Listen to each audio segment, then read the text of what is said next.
So we're good, right? I don't know. I've been fine. I'm right. not the creator. I'm just here. I'm not the great. All right, this nigga. All right, chill. Arrow. What up, man? Jackson 1616. Creator and host of One Mic Stand. Also, obviously, 1/3 of Sex and Stranger. Shout out to Senior Juice. What up?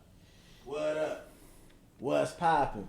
What's good, man? I'm back in Atlanta, as you can see. You feel me? This is kind of I'm in Atlanta often, obviously. I know a lot of people down here, a lot of friends, you know what I'm saying, some podcast people. So I come back often, you know, and it's always a good time. And this time I'm back, and I got some special guests on the show once again. One is my homie, y'all know him, man. I'm gonna let y'all introduce yourselves, but one is my homie. Another one is one of my newer friends or whatever. Are we a year in? Is it a year? Mm-hmm. About a year? That's why I was talking to you about this time last year. Okay, about a year. But yeah, man, and you're coming back to get your your actual to redeem myself sober. Actually, both of y'all niggas low key. True. Both of y'all niggas. This is like a redemption episode because I don't know. Yes, it is. I don't know how far back like some of the viewers have gone like as far as like watching One Mic Stand, but when I was in New Orleans, I'm sorry. Last year, it's all good, my nigga. It's water under the bridge, but it's still a hilarious story. Nah, be sorry. I'm sorry. But when I was in New Orleans, me and this nigga Trav was in New Orleans, man. Like a year some change ago, like Super Bowl weekend. And we did a show, and I asked him to fill in. I did ask him to fill in, so he didn't know exactly that he was about to be on camera and shit. But the nigga we was drinking all day. Massive drinks in already. I stopped drinking once we got back to the crib because I knew I had an episode coming up. This nigga just kept drinking because that's just what the fuck he do. That's his life. He owns it. Exactly. And he got on. By the time we got like 30 or 40 minutes into the episode, this nigga was smashed. This nigga got up in the middle of the episode. This nigga was all in my fucking personal space, leaning on me, all 300 pounds of him and shit. And I was trying to really be cool about it. I was like, all right, y'all, you know what I'm saying? Like, it's cool, yada, yada, yada. And then she fucking got up and I was like, bruh, can y'all just sit down? We done, bruh. Let's just. You were so, like, if you go back, have you watched that episode recently? Because you were pissed. And it was all over your face that you were pissed. That shit was ridiculous. That was hilarious. So he's redeeming himself for that because that's the last time that he was like on the show like physically. He's been obviously on the lives and shit like that. But then last time I was in Atlanta, we really don't have to do this. We can just dive right in. Sure we do, because y'all ain't gonna do it. So last time I was in Atlanta and actually recording, I think it was November.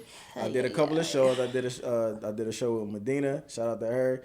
I did a show with Penelope. Shout out to her. And then I did a show with you and Penelope and Clarissa and your other homie, Jai? Joe. Mm-hmm. Fuck. It's spelled like Jai though, right? Mm-hmm. Yeah. Shout out to all of them. And you know, everyone always, because of the way that you and I kind of like go back and forth on like the lives and the Zooms and shit, I know niggas was like, yo, I can't wait for Freck to like really talk her shit and like argue back and forth with this nigga and prove this nigga wrong and yada, yada, yada. Whole time she was just. And niggas was like, what the fuck wrong with her? Like, she was hiding a motherfucker, nigga. So this is her redemption episode as well, because a couple times we were supposed to record, like last summer when we came, we kind of set up the cameras, but it was like It was 5 o'clock in the morning, and there was just a lot going on. Yes. Oh, I remember that. I felt like that was like an impromptu thing. Yeah. No, it was planned. Oh, for 5 in the morning? That part okay. It was planned. Like I thought we were gonna record like first, but we just started talking and kept drinking. Right. So we never really. What was it, Denny's? It was Waffle House. Waffle House, thank you. Dumbass went to for no reason. And so in the background, all you hear is Waffle House. Yeah, crinkle, crinkle. And me and Jack's like, what? So hopefully, you know what I'm saying, this is be a redeemable episode for the. I'm good. I'm hyped. I am excited for this. So. But that was no promises for me. Super long intro, man. Oh. I said Jackson 1616. So go ahead and introduce yourselves. Tell them where they can find y'all, and then we can get started.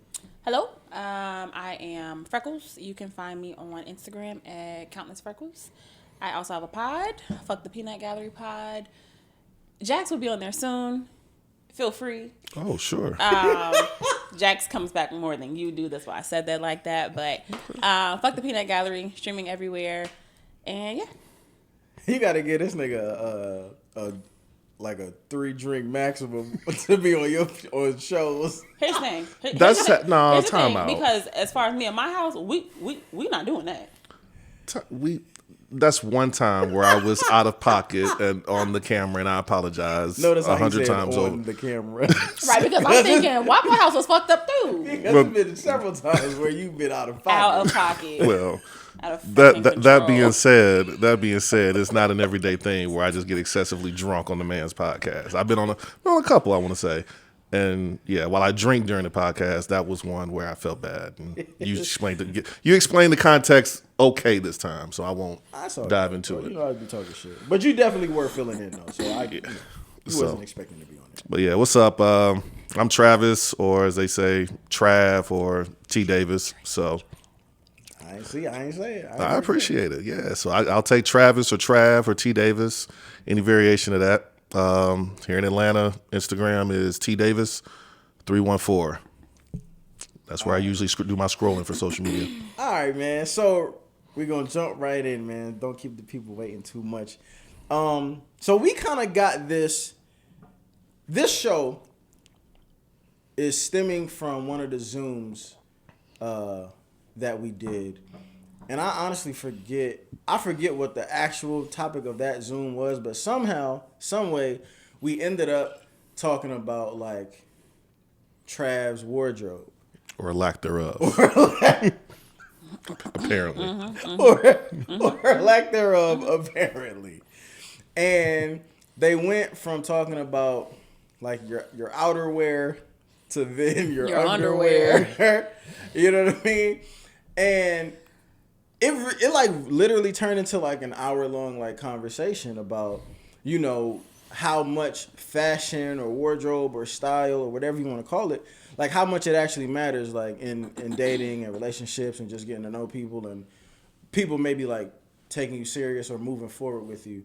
So I kind of wanted to talk about that, and I kind of feel like I just kind of stumbled upon that topic because I knew when I was coming to Atlanta, I knew that we were going to do an episode, you and I, but then when we had that interaction and then I knew that Trav was also going to come, I was like, well, shit, It's we perfect. might as well just fucking talk about it. Yeah. And then on top of that, right, we got into like this whole fashion, you know, back and forth, me and Trav, the other day where, you know, Trav I feel like he was getting a little upset because people was just kind of like on you about like the whole, you know, underwear thing, or you got to be a certain brand, or, you know, your jeans got to be a certain fit or whatever. Shoes got to be multiple colors. Got to be multiple colors and all this. And then out of nowhere, Clarissa was just like, when you come to Atlanta, I'm taking you shopping. Like really just kind of like halfway bullying you into like changing your style up. But then you and I got on the Zoom, and you were drunk, so you say that you don't remember. I don't know. Yeah, the details are foggy on this course on this quote unquote I'm not surprised. arrangement that you're speaking on. The details are foggy. No, well, what happened was I was like, yo, I can't wait to go to Atlanta. This shit's gonna be fucking hilarious to see. You know what I'm saying? What kind of clothes that Clarissa and the homies like picked out for you or whatever. And I was just like, that's just gonna be fucking hilarious. So I even got the homie fucking Jazz to go like just film the whole process because I want to make a Patreon like episode out of it. So then you, start talking shit to me about how you was like, well, you know how y'all say like I ain't really changed my style up in 20 years. Jay Jackson, low key, you really ain't changed your style up in 30 years. You still wear jerseys. You still wear sneakers. You still wear fitteds.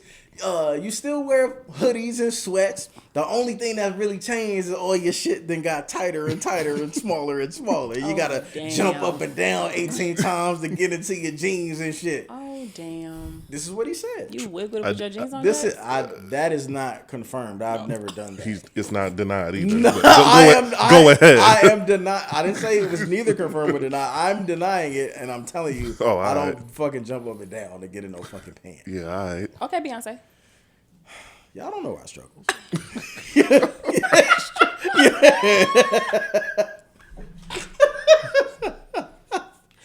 So that's what she said, right?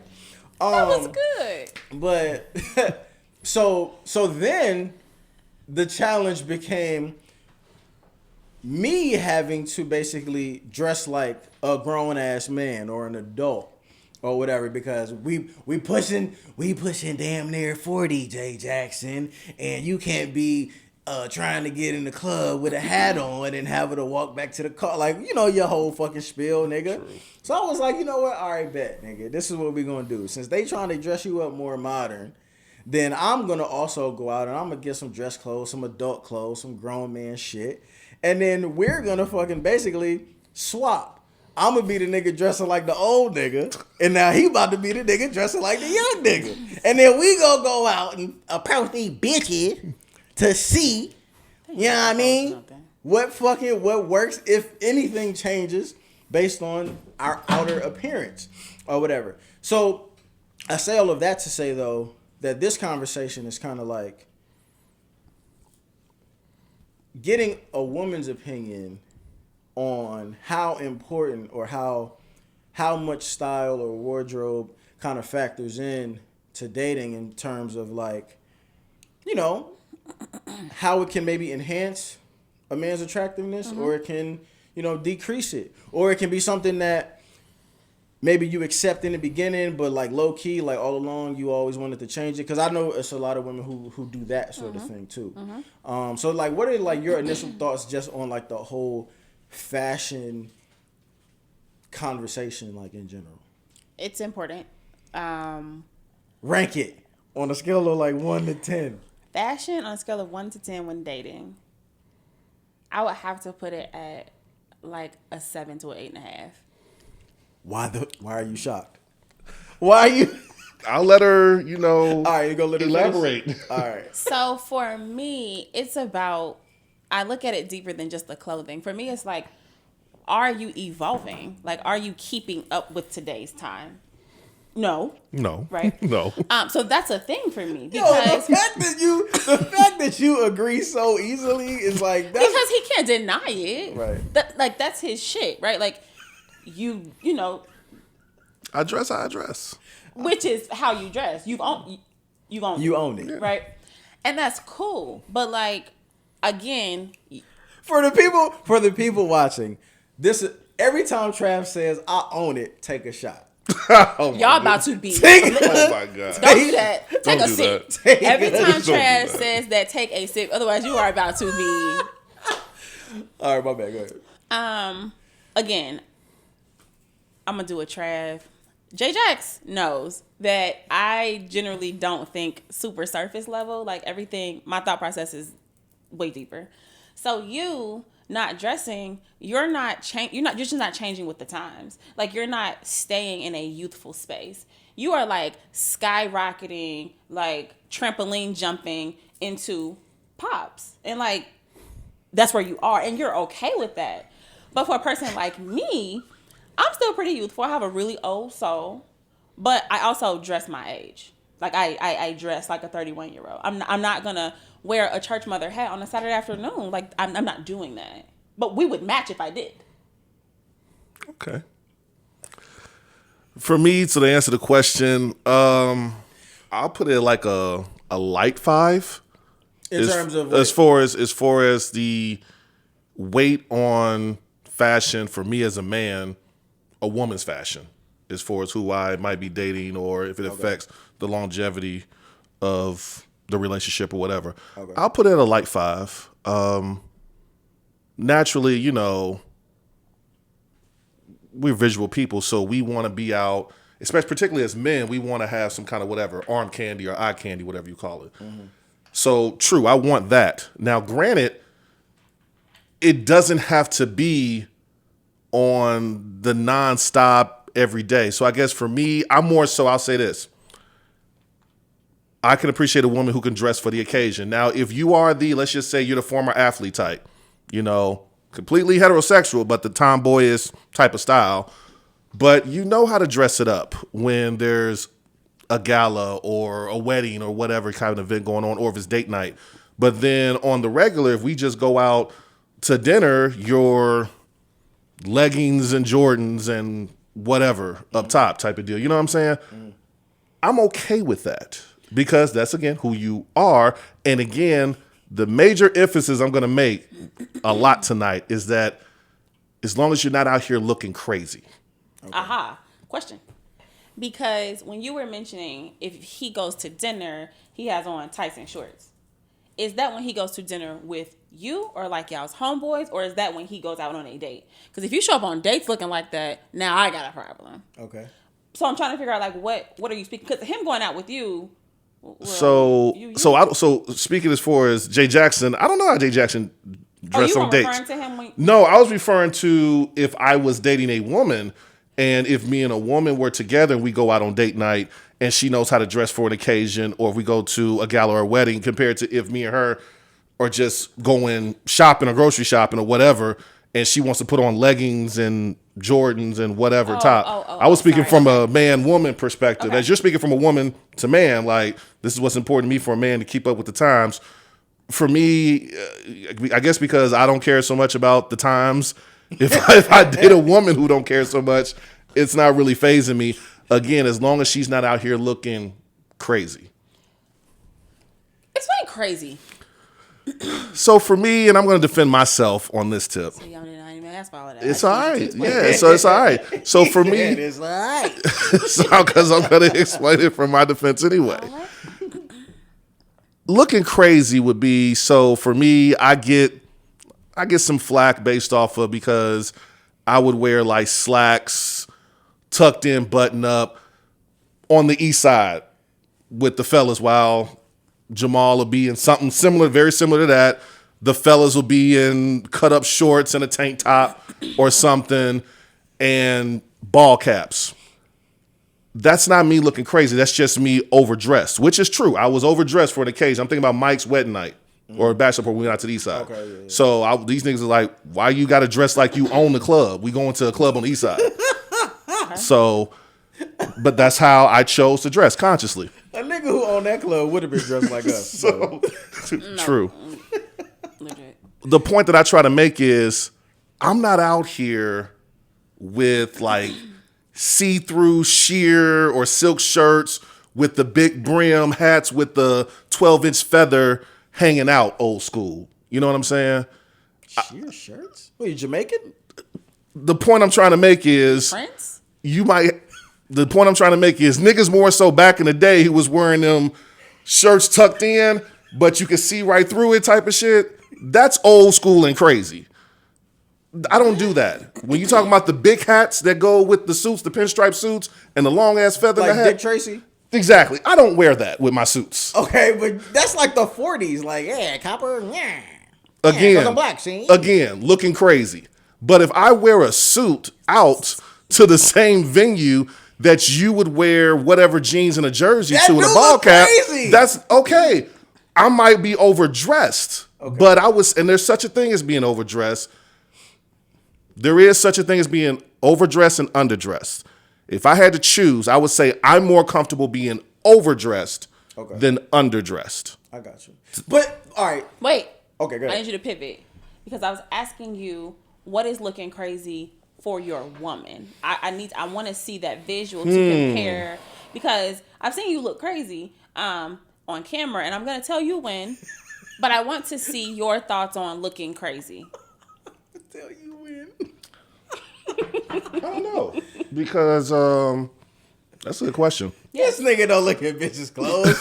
He be looking at their fucking titties in their clothes. He don't give a fuck about that. That's why I asked this question. That's because you said there's a difference between something, something, something, and looking crazy. I need to hear your looking crazy. Like, do you even know who is a fly ass woman to you? I'm trying to think. And who's a woman who can't, like, nah, she can't dress. Like, she I don't think he has that eye. Yeah, for me, He doesn't have that eye.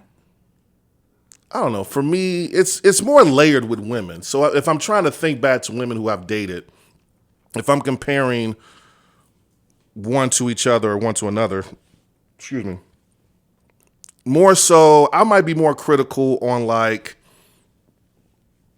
the hair. You know, it's like if you wear the pullback bun Monday through Friday, I mean, but I ask you out. Say it again. That means she sucked dick 5 days a week. Okay, but then I ask you Or out just on means she date doesn't wanna night, or I ask you out on, Get out, Jackson. and then I ask you out on date night for Saturday night, and I ask you whatever a week or so in advance, or a couple of weeks in advance, and I guess if it's still just the pullback bun, like the Monday through Friday bun, not saying that's looking crazy, but then that's me. That'll be me in a sense internally being critical of the woman's sense of, if you want to call it, style. Because again, for us, it's different how we as men judge women on their style compared to how they judge us on ours. Obviously, women look at our shoes for whatever reason or reasons. I've learned this in the last 48 hours. So you have not answered my question. I need to know. I don't have a particular example, so I'm just giving a generic example if I were to come know across. what crazy looks like. I haven't came across crazy yet. As far as a crazy looking chick where I picked her up and I'm like, wow, what are you wearing? I'm not talking about, though, that you've dated. I just want you to give me an image of crazy. When I think about a crazy dressing woman, there is ranges. The craziest, and this is not being funny by any means, this is no digging anybody.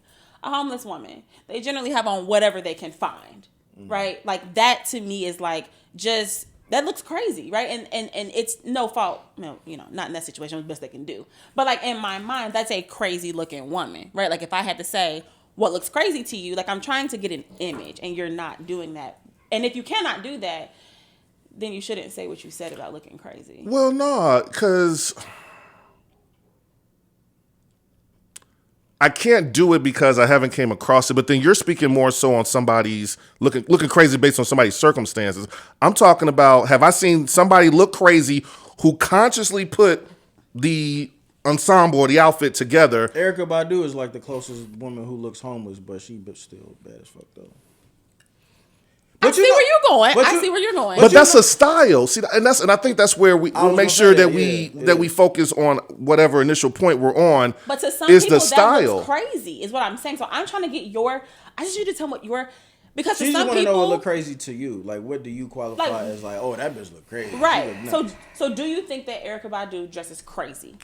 What would look crazy to me would be like the gothic look. That looks crazy to me. Okay. So if you out here with the heavy black eye paint shadow around your eyes, the heavy dark lipstick type of deal with the black fingernails, and you just in all black and silver with 8 piercings here and 17. I would say that would be crazy for me to come across a chick that way. This nigga's describing the Raiders. That would be. I haven't came across that, but that's me speaking on something that I'd be like, wow, okay, this is what she dresses like for a date. But that's fine. That would throw me off. That's I needed that. Moving forward, I will keep that in mind. I would just like to add though, and this is something that I had to learn because I used to really, really hate the bun hairstyle. But that's actually like the most elegant look a woman can actually do. It's elegant and it's elegant and it's confident. There's a confidence in that look. Yeah, because all you got is face. That's it. You don't have anything covering your eyes, your thing here, you fucked up eyebrows. It's like a woman having really short hair. She can't hide her face. That is very bold to do that. Because if you think about it, like most brides are always got their hair up. Mm-hmm. I'm not talking about a updo style. No, I'm talking about, but like if you look at it, like women who go to like balls and galas that you mentioned, most of them women are gonna have their hair in a bun. Me, when I go to work though, if I'm in the office, my hair is generally pulled off of my face. That's what I'm not. That's not what I'm talking about though. And if your woman's hair is in a bun, her face is ready for a bunch of spit. Are you speaking about a messy bun? Yeah, man, I was talking about the mess. I'm talking about the She going to the just gym bun. That's what I'm talking about. I'm talking to the going to the gym bun is what I'm talking about. So I'm talking about the whatever, and I don't know because I don't have hair like that, but I'm guessing Like the that. 7-minute, let me brush up, and then pull, and then throw whatever band or rubber band around it type of deal. Okay. and we good to go. That's, to me, that's kind of, for me, again, that's why I would say That's like that would be lazy. crazy to me, because that's laziness preparing in advance for a date night, for me.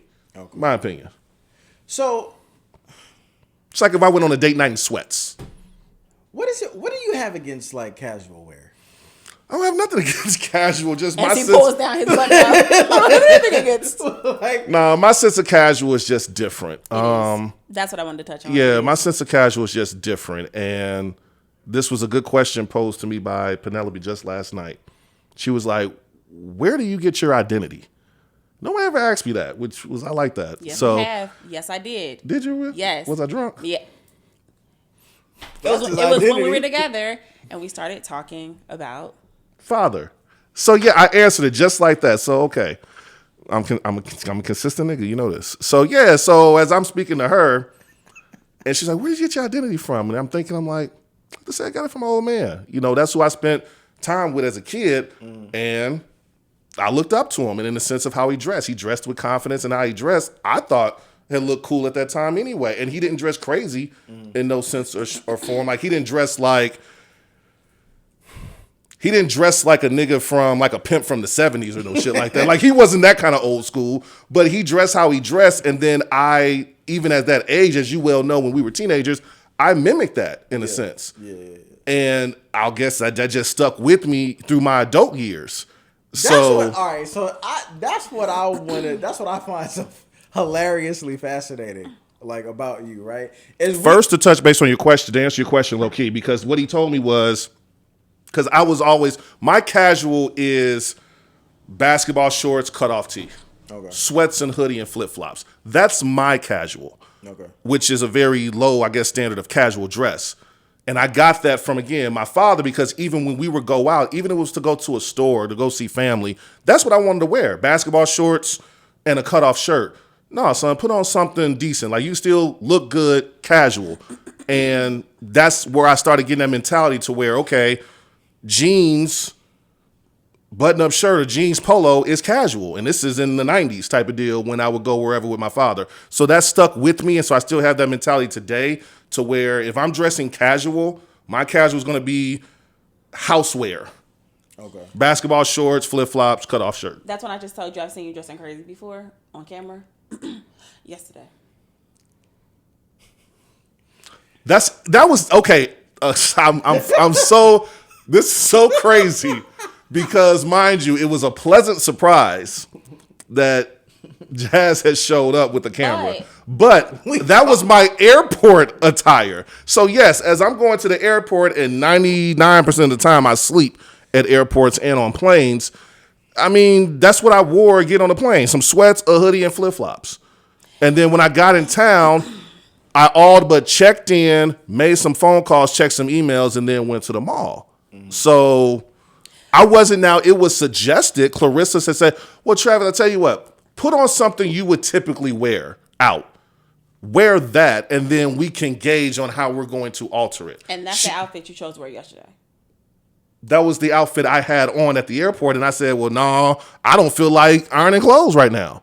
I don't feel like changing. So my mentality is, I mean, I'm saying it, I'm just going to the mall to actually look for clothes. So I'm dressing more so casual and comfortably, as my intention was to change in and out of clothes. The reason I asked that is because when I saw you yesterday a few times.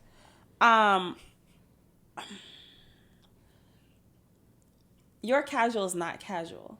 Your casual is unkept. Okay. Right? So, like, there's levels of casual, right? Like, Jax generally dresses pretty casual, but his clothes still fit him, right? So, he's not just throwing on something that's kind of just so worn. His clothes still, at least, they fit his body, right? So, like, a pair of sweatpants, a pair of Nike flip-flops, a hoodie looked very different on you yesterday than it would someone else. Probably because of the size. Right. That's a problem, because to me, that looked crazy. Because you're out in casual attire, but the way it's on you, it was almost like, you ever seen something like sliding off of something? Your clothes were You ever see something sliding off of someone? Holy shit. Yeah, a bitch's panties when she's drunk out of her mind. Sorry. I don't know. That was real rapey. I digress. I'm on drugs. Here's the thing, though. Nigga, what? It's not okay. Not okay. Have you ever seen something sliding down? Like Trey Songz on that one video on that meme where he's crying at the window. And it's raining? No, I'm thinking about in my mind, and I was trying not to say this because I didn't want your mind to go there, but you're fucking with there anyway. Like, you ever seen like slime, like sliding off of something and it's like dripping down? Yeah, like the Blob. Yeah. You seen that show, right? You know the Blob, yeah. You didn't look like the Blob, but you look like your clothes were literally just hanging. Your pants were too big. Your hoodie was too big. Your flip flops. Your skeleton's a playground. The kids are just sliding down you. This is where I just Wait, let me finish. go ahead, please. Your flip flops. Throw them away. I'm not being funny. The only reason I'm telling you this is because I wanted you to know when you said looking crazy, I saw you. Because you don't. She's fucking killing you, right? I'm not being funny though. She's giving her sincere opinion, and I appreciate that. This is super It's brutal. perfectly fine. Yo, Is it brutal? Perfectly fine. She said, when I'm thinking of crazy, I saw you. She said, that's what you just said. I'm really. It's quite all right. It's cool. Please have your opinion, please. Please have your opinion. This is okay. So old. Wait, I'm sorry. I should not have taken the edible. Yeah. Now I'm fucking up. This is the natural fucking course. Oh man. All right. I'm sorry. Did you understand what I was saying? I understand what you're saying. My rebuttal is, and this is where I own it. Take a sip. I'm not, because apparently the New Times is, the terminology is taper. The shit is tight, okay? And as we walked around the mall, you have no idea, like, just how many, first of all, as I realized walking around the mall for the first time, because it's been a while since I walked around the mall, like I mentioned, I didn't know how hard it was for me to find shit in my size. Yes. So, because again, when I shop for just like an item at a time for an occasion. So for me going around and say, you know what, I'm gonna look for some different kind of pants than what I usually wear. I couldn't find shit. Let's just say 96% or probably 98% of the stores in Lenox Mall don't have shit over size 36 or 38. But I would be very curious to see what you reached for. You know what I mean? Like, okay, you couldn't get the size, but like, I would be very curious to know, like, what style you actually even though you can't get it. We was purposely looking for something with some rips, some tears. We was purposely looking for something that had like different shades of denim, whether they was black or blue or whatever. Mm-hmm. So we were looking at those different styles, but then the sizes stopped at like 36 slim or 38 slim. And they can say no slim. Yeah, I ain't been slim in a while. So, and then it's just crazy. And then the price of it is like, niggas really pay $700 for jeans. Yes, I told this nigga it's not enough material here that warrants $700 because the shit is already small and then it's ripped up at that. So do I look crazy or do I look casual? You look casual. You have on jeans and a t-shirt. That's casual. If Jay Jackson would have said, "Hey, bro, we finna shoot. Come on out, casual," I would have been in something similar to what you had me on getting out of bed. Your pajamas. They were basketball shorts. Your pajamas and a black white beater. I probably would have put on a t-shirt, maybe a t-shirt of some sort, or a cutoff t-shirt of some sort. Or if it was cold, I'd have put on a hoodie. But I'd have been in some shorts and a flip-flop, basketball shorts and flip-flops, if Jay Jackson would say, hey, we finna do like a casual attire podcast? I have a two-part question because like your definition of casual sounds like clothes that like you don't buy casual clothes, your real clothes become casual after a while. Like, you know what I'm saying? They're worn. And the difference is like you thinking too hard. Relax.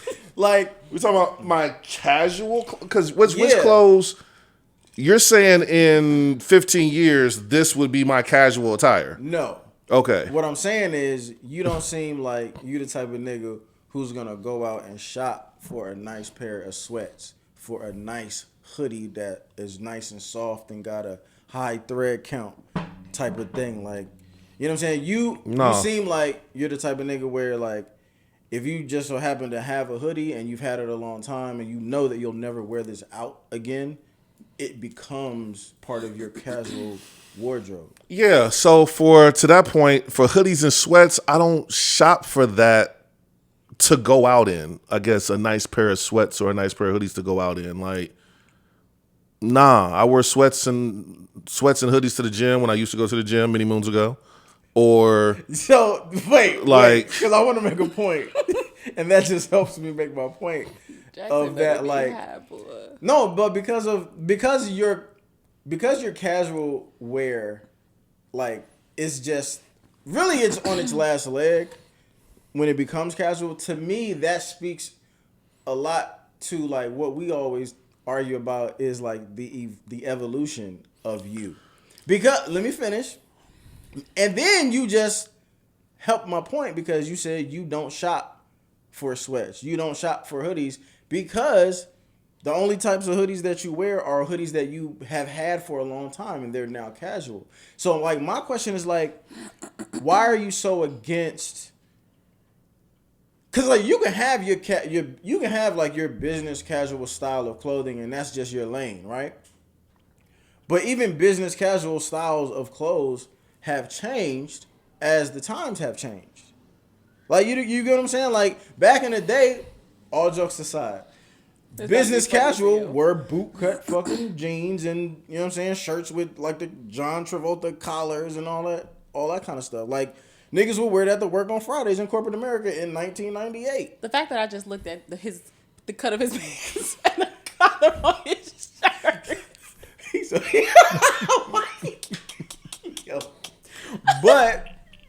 But if you were to go in like an Express for men, right? I went into an Express the other day, and I went into an Armani Exchange the other day. God bless you. Even if you go in those stores, right? Like, even though they still have like a section of the store where it's business casual stuff, it's still gonna look different because it's, you know, the fashion season updates every season. It has evolved. That's what I said at the beginning. This is my rebuttal. I don't think fashion so much has evolved. Well, maybe with the point I'm going to make maybe makes it that it evolved. To me, a hoodie is a hoodie is a hoodie. Sweats or sweats or sweats. The point that I feel y'all are making is that my sweats are more fitting for 1999 because they're sweats that go down to my heels of my feet, okay, with the wide cut at the bottom, and they're not tapered, and I'm using air quotes on purpose because it's tight as hell. So, but if my sweats were joggers or fucking leggings, whatever niggas are calling them these days. So, and that's my point. If my fucking sweats yesterday were joggers, if my hoodie was a size XL, okay, then it wouldn't have been falling off of me, and I would have been looking with the time. With that outfit, you wouldn't have been. But that's not what I'm talking about. I'm not talking about that at all. She was speaking more so to the size of it, big, falling off like slime, and to the point that you make again, to where what's wrong with the evolution of wearing stuff that's more fitting. Again, for me, wearing shit that's tight is not fashionable. You misconstrue my words. Let me be clear. Okay. Right, I was trying not to be this clear. Well, again, and I'm gonna make the preference that was my airport attire. Right, but I don't care what attire it was. Right. To clarify to every nigga watching and currently here with me. To every nigga. What I meant was, Your sweats yesterday looked old, not just big, right? They looked old. They looked worn. They looked, like stretched out, right? Like you put on a shirt and it's just stretched out. Like eventually the neck gets loose, like that type. It had no more elasticity. It actually had no more life. Like your sweats yesterday, It died alone. they were really, Jax. They were like they had nothing left to give you. No life. They weren't bright. They weren't that color black. That's not what I saw. I didn't see that color black. I didn't see this color black. I don't know what the fuck I saw. But it's not about the fit because, first of all, sweats fit different on everybody. That's true. Right? No jogger is going to fit the same on any nigga. That's right? a fact. So it's not actually about the piece itself, the cut for me. Boot cut looks string, right? But it's not necessarily about that. Your sweats should have been thrown away. My problem with this is you do buy new things because at one point in time you bought those Nike sweatpants. You also new old things. but that's what I'm going to say, right? So one point in time that shit was new. You know what I'm saying? Yesterday you had on Nike pants, an Adidas hoodie. Was it Adidas? No, it was a It wasn't Nike. Ralph. No, it's a Ralph Lauren polo. Yeah. Ralph Lauren polo. Yeah. At one point in time, that shit fit you. At one point in time, it was fresh. At one point in time, it was new. At one point in time, you actually went out and searched for that and found it, right? Separate pieces. It doesn't matter. Oh, okay. At one point in time, they were new. What I'm saying is, those clothes looked like you got them 10 years ago. They should have been thrown away. They were old and raggedy. That's what I've been trying to say without saying it. Okay. It's destroyed. I'm not admitting. You asked my opinion. It's fine because again, I wear, if you want to call it old and raggedy, but I just call it comfortable clothes. I wear, yes, more worn attire to the airport.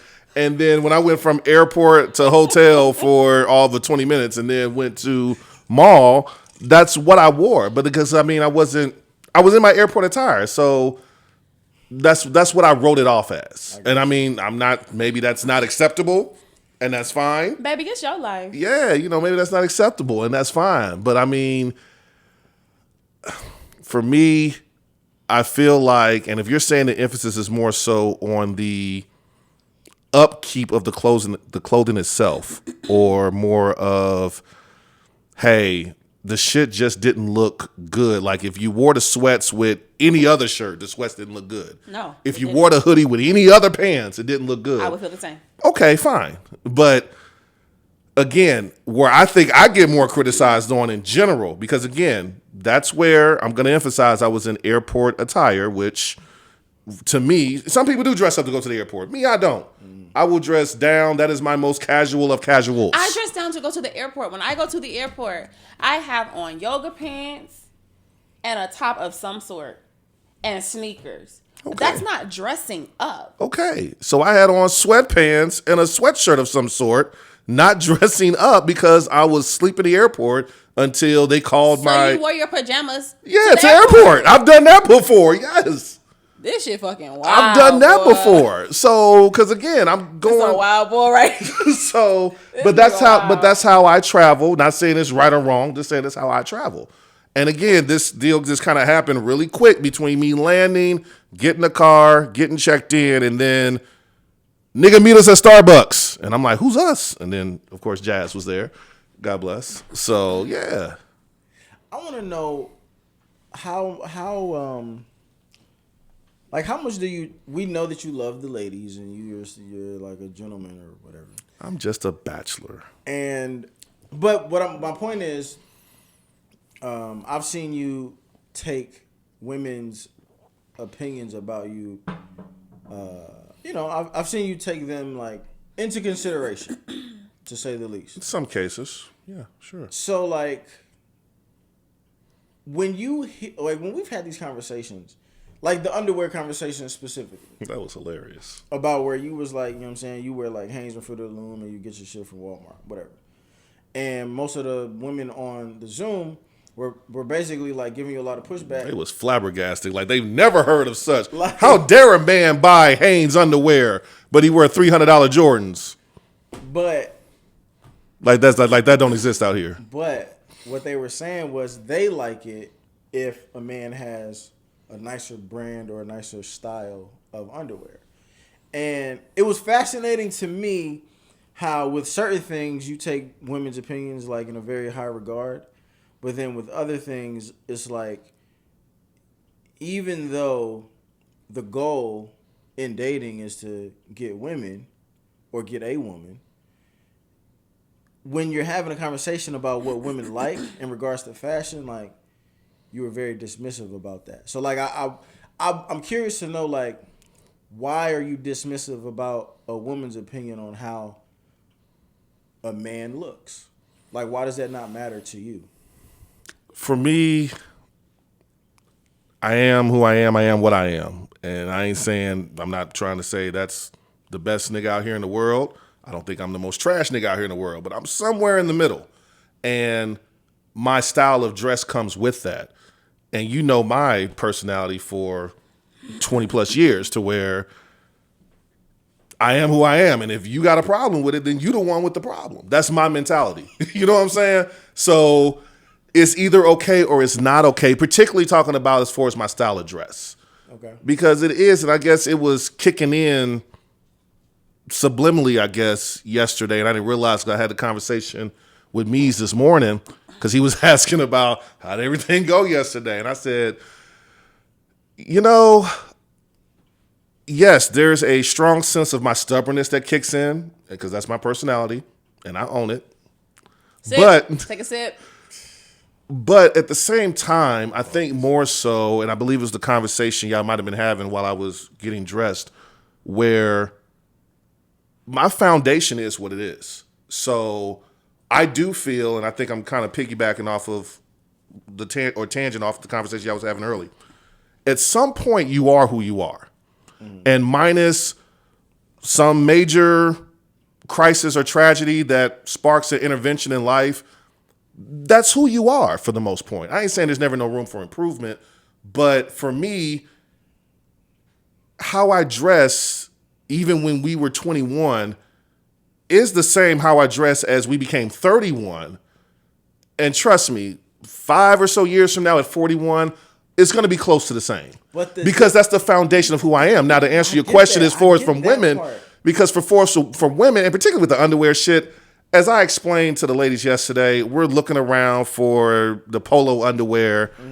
You know, I'm looking around saying, okay, pick out something as long as it's my size. I wear underwear for function. Okay, the shit got to be comfortable for me. I feel it. You know what I'm saying? So Hanes have been comfortable for me because I get the right size. You know what I'm saying? Fruit of Balloons are comfortable for me because I get the right size. That niggas are Fruit of Balloons. You know what I'm saying? Tomato. You know how I speak. So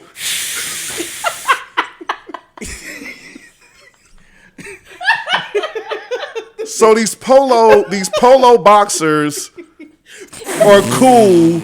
It's not like I put on these polo boxers and I felt this aura of being refreshed and I'm like, I'm good to go tonight because I got on my polo drawers tonight. Like, you know, they were just as comfortable as if I would have paid for a pair of Hanes, you know, the 5-pack or 6-pack out of Walmart. What type of this is gonna my Hanes are boxer briefs, and these were boxer brief-ish or more boxer style that I wore. I think, you know what I think? I think this is more of a.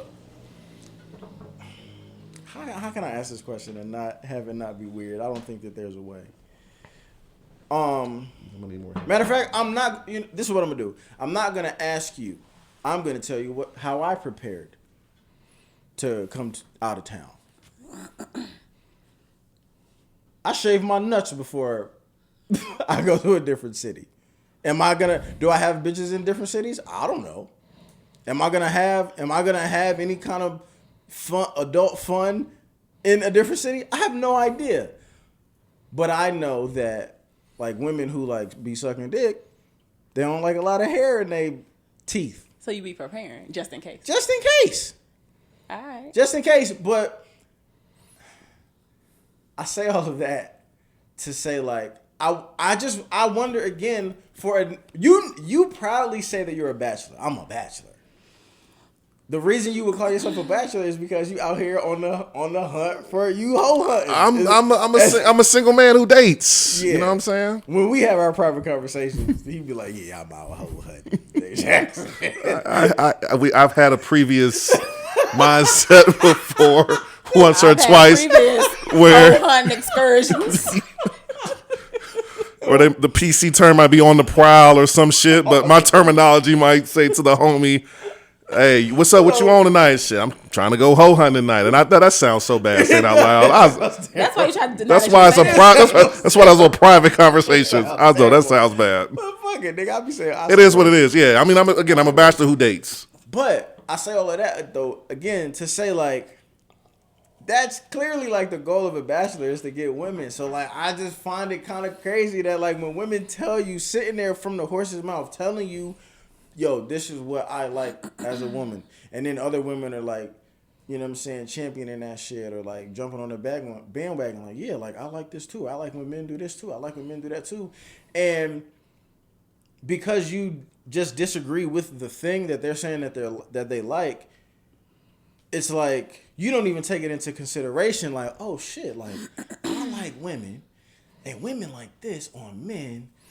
So maybe I should try to do this shit as a man because then maybe I could like attract. As I spoke on this before on one of your Zooms sessions, my attitude is when it comes from a woman saying this is what I like of a man, which is cool.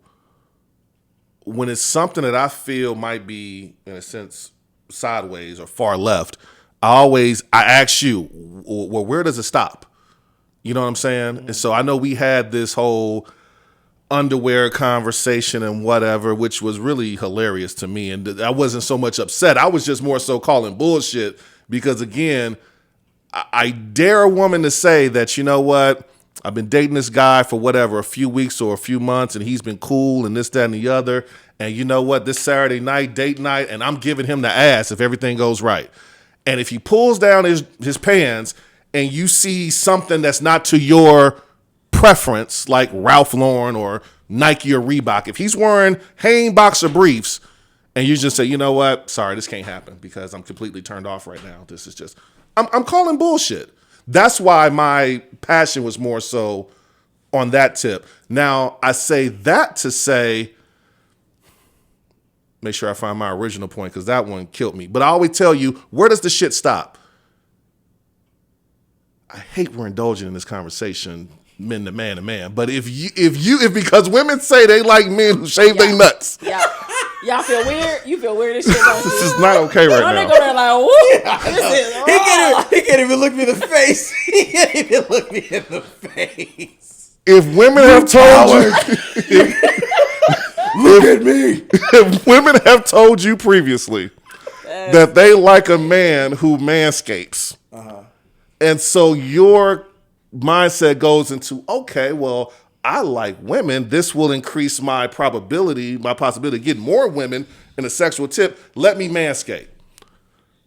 Fine, God bless you. Again, where does it stop? Now, we're not going to talk about you particularly because we had this generic conversation humorously before. But then if women come out generically and say, you know what? I like a man who shaves his legs. I like a man who paints his toenails. I like a man who has a tongue ring. Where does the shit end? Just because the woman say that's what she likes, some shit low-key just ain't for men. And I'm talking generically now. For those who do it, you know, all power to you. But as I was emphasizing the point during the original conversation on the Zoom, I'm not a hairy man, but I have hair. I grew my face and the hair on my head.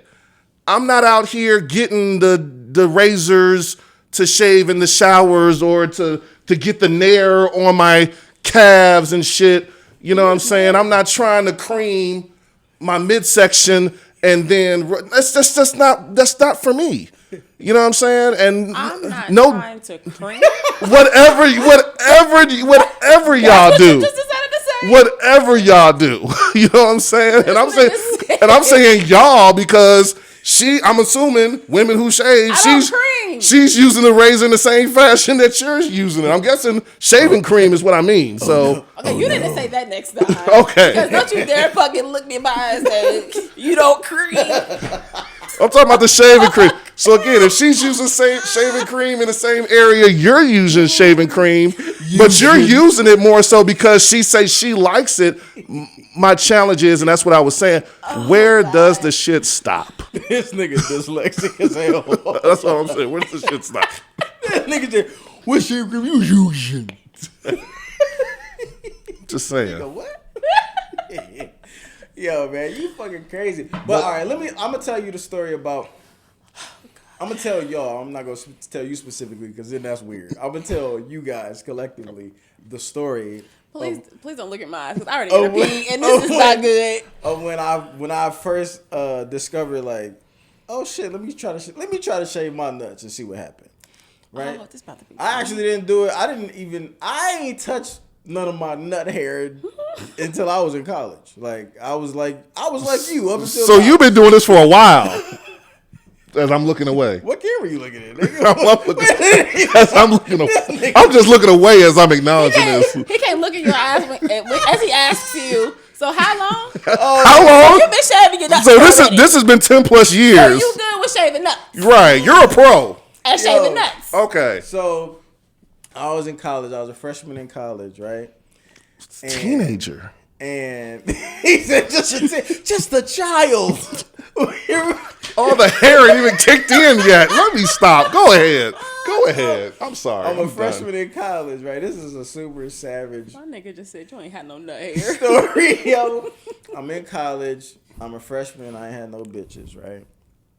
And like on the weekends, niggas was super bored because it was the fall, so like baseball hadn't even started yet. Off seasons are boring.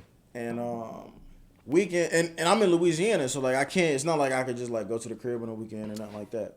So like I'm just in a dorm, or maybe it's a party, or maybe it's not a party. Maybe I gotta study, or maybe I'm just watching TV or whatever. But this is the weirdest shit in college, where like niggas used to watch porn like together. It might have just been at my school. It was weird. Like not on no freaky like niggas is like planning. You used to watch certain chicks to see certain chicks maybe ass or mouth action. Yeah, but what I'm saying is like it was like this is I'm gonna tell like my experience uncomfortable for me though. Yeah, was like all right. So you know how like in college you had like the suites or whatever. Like it might be a suite, but each suite has like 2 or 4 dorm rooms in them, right? So like you technically got like 6 other like suite mates or some shit, or 5 other suite mates, and the niggas in suite A might be like watching a porn in there like on some alone, just on some private shit at first or whatever, and then whatever kind of porn he's watching, like he's blown away by it. So then he's just compelled to just like come knock on your door and be like, nigga, come see this shit. You gotta see this shit. I don't know what the fuck I just watched, but this shit is crazy, right? So then niggas it's like 7 at night, so it's like niggas just got cold. It ain't like you in bed or nothing like that. It's just on some regular shit. So then you go over to the homie room, and he just got the shit playing on the the little TVs that had the VCR built into it. I don't know if y'all niggas had that. The tubes with the VCR built in. You know what I'm saying? Niggas got that little small TV on the joint, and the porn is like playing the DVD for y'all. I don't know how young y'all niggas is watching this shit, but the DVD playing. So now it's just like it's 2 or maybe somebody else came in there. It's 2, 3 niggas just standing around, and it's porn on TV. We might just be still having like a regular conversation, but there's gonna be like a small 2 to 3 minute span where we're all actually like watching what the fuck is going on. So y'all were at the strip club, except at college. Yeah, like digitally. Exactly. That's exactly what it is. Looking back on it though, that's kind of weird. That's weird. The way that I watch porn now, personally, it's looking back on it was weird. Nigga, I've had similar experiences. I don't want nobody else in my house when I watch it. We've had like mixed company porn and pizza nights. It was with a chick who was really out there. God bless her. But she wanted to have porn and pizza nights. That sounds kind of yes. I'm over here like So to be like 2-3 chicks and like 5-6 niggas and we drinking, watching pizza, but she wanted to watch different porns type of shit. So that's she was into actually it. Kind of popping. So that was more so when I was with other men, but I would say I've never been with just other men only watching porn. It was usually He goes there, nigga. That's just you, nigga. You on the weird shit. maybe that's baseball shit. I don't know. baseball shit. Me and my football team they do that together. But nah, so like, I feel as if like porn. I feel like people mimic the genitalia of porn, whatever the time is. Like in the 70s, right? Everybody had like bushes and super hairy and all that shit. But then like as it got more, probably not even the 90s. Like maybe like 90s, it wasn't a bush, but it was like a strip, or like it was cut into some sort of like design, but it was still some hair like there. And then like as you got into like the 2000s and shit, that's when motherfuckers just really start shaving. And then like after shaving was just like waxing or whatever. And that, I guess that's where it is now. But it's for like the women and the men though. Like, you know what I'm saying? So I kind of feel like in a genitalia sense, like I feel like society kind of like mocks whatever like porn is doing. That's fair. So Mike, is that where the story is going? well, this is what I'm saying is this is what led me to be like, like maybe I should try that. Like maybe I should, you know what I'm saying? Like, cause if you go from like watching porn and everybody like smooth and shit, and then I go take a piss and like I'm scratching my wrists up. You know what I mean? Like that's some corset. No, not okay. You need a relaxer, nigga. Not okay. You know what I mean? Shit. So then I was like, damn, like My nigga said her corset. Stick said, scratch my wrist. That shit is real. My nigga needs some fucking I'm like, damn, like why this pink nigga cream. Get this nigga some. nigga wrist ashy all over campus? But Woo. that's funny. I guess I hear you there. Wait. I'm sorry, I'll wait. Oh, you want to finish? Yeah, Oh, I'm trying to. all right, so It's okay. kicking in at this point in time, so I'm trying to keep. So I'm trying to keep it my together. bad. So I got the idea. I'm looking. I'm like, man, I'm about to shave. I'm about to like. I wonder. And I had the ignorant thoughts of like, man, like this shit gay. Like, what I'm shaving my dick for? Like, this shit is super gay. This is like a lot of now, niggas mind do you, that, nigga. This is in 2003, nigga. This is 18, literally 18 years ago. Mm-hmm. I could call shit gay 18 years ago on some like, bruh. Really? We just gonna become a layer conversation. I know. But go ahead. So, but then I was just like, fuck it. I was like, these niggas is in the videos fucking bitches, way better bitches. Nigga, I'm not even fucking right now. I'm still a freshman, so I ain't fucking yet. So I'm like, shit. Maybe that's what I was thinking too. Like, shit, maybe if I shave my shit, I could get some pussy or I something. hate this nigga. You know what I mean? But so like, I didn't have no razors. I didn't have no clippers. I don't even think like the only clippers that you could buy out of the store at that time was like the wall ones, like, but those were the ones with the big guards on them. Yeah. Like, not the liners. You could only buy clippers, but you couldn't. I don't even think you could buy like the gray like liners that you could just go in the store in the beauty supply store and buy. So I didn't have that. I didn't have no razor. I didn't have no clippers. No shaving cream. I definitely had no fucking shaving cream. Oh, okay. So I'm like, how the fuck am I do this? I was like, oh shit, I got some scissors. School supplies. So I went. Oh yeah. Ooh, art class. Art class. Like, Art supplies. Wow. Not okay. It's not okay. nigga, This sounds fucking horrible. I grabbed these scissors, nigga. Snip, I went in snip, the snip. fucking. With scissor hands. Snip, snip, snip. I went in the fucking. Not okay. I went in the fucking community bathroom, right? God bless. And I went in the shower. I just went in the shower, and they had like a curtain, you know, you could just slide or whatever. We're in the shower and just start like Snipping away. snipping my fucking my you know what I'm saying, my pubes or whatever. At least you didn't have to worry about an even cut, right? And and what's so funny, yo, niggas are so immature, bro. Like my roommate was like banging on the door, like, nigga, what you doing in there? Playing with your dick? Fucking annoying. Yes, actually, since you said it, now that you mentioned it, I'm grooming. yes, I'm patting my dick. I'm manscaping. It was just that term ain't even Right, exist yet. exactly. It ain't even exist yet. But it was just like, it was such a, I don't even have anxiety, but that was like a very anxious moment. Cause it's like, it was a weird feeling, like I was like really doing it in secrecy, like. Cause you thought it was gay. Well, And you would be embarrassed by it. Yeah. And then to try it and then like to potentially get caught like doing it, like that was just like, what the Did you ever have I'm not gonna ask you that question. So I'm not gonna ask you that question enough. that was like the start of, that was the first time I like really like tried to like shave my shit. But what I'm saying is like All the years I never knew that about you. after I'm glad I didn't. I was but gonna say, are you upset that I'm he glad. didn't tell I'm you? glad I didn't.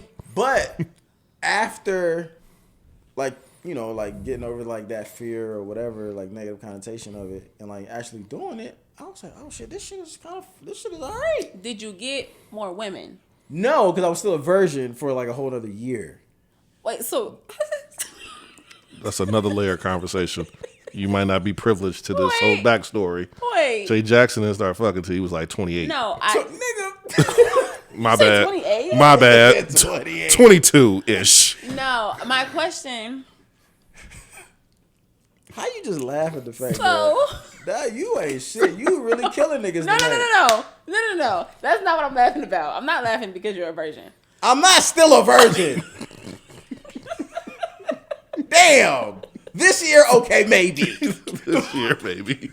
I'm sorry. I wasn't laughing at the fact that you were a virgin. I was laughing because actually, never mind. I just figured it out. Nigga, we want to know now. Like, what the fuck? In my mind, I was thinking that you were preparing like for 2 years later, but then I just figured out that's not something you planned for. No. I said forget it. Crazy, man. But nah, so like, but what I was saying though was like after I did it the initial first time, I got over like me thinking it was like gay or weird or whatever. I found out like, damn, like this shit is actually more decent. Like this is decent. You know what I'm saying? Like What's crazy is when you thought about it, you didn't think that I'm probably not the only one thinking about this. Something like that is like I get maybe not wanting to say that to other boys at the time, but it was probably a lot of y'all thinking the exact same way. You know what I'm saying? Even at that young age in college, because you're all looking at it, you're all immature, you're all, you know what I'm saying? Right. Guarantee you was hella y'all in the shower with scissors. Not at the same time. I wasn't. No, Not at the same time. Right. But yeah. But the conversation was there. You know, again, you came up in baseball locker rooms. I came up in football locker rooms in college. And, you know, you had niggas who, we've all been in locker rooms as athletes, right? So we take showers, whatever, and it's not on no, nigga, hold on, how much hair you got over there? No, there wasn't no shit like that. Right.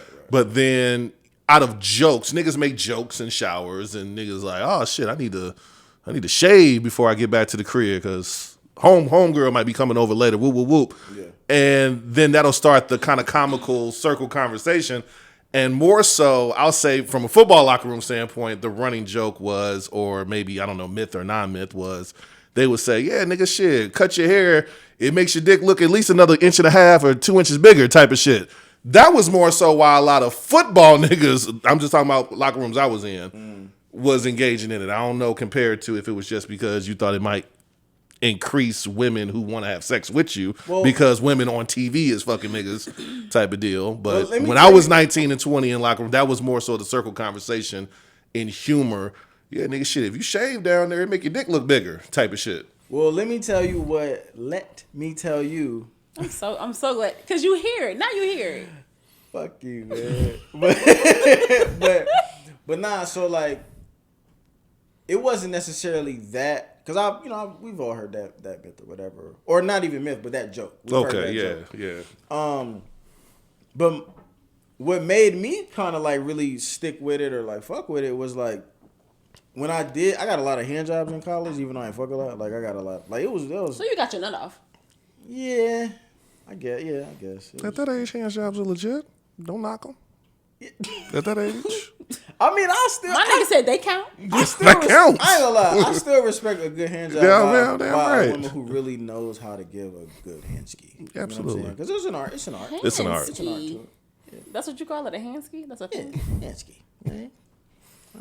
But what I got like a lot of girls who were like pleasantly like surprised. Like, you know what I'm saying? Like, oh shit, like you shave. And at first it was an embarrassing thing because like I didn't know what you trying to say. I didn't know if it was like, oh shit, you shave? Like, oh that's dope. Or like, oh shit, you shave? Like, do you fuck dudes? Like, you know what I'm saying? Like, I didn't know like in which way that they were like presenting it or whatever.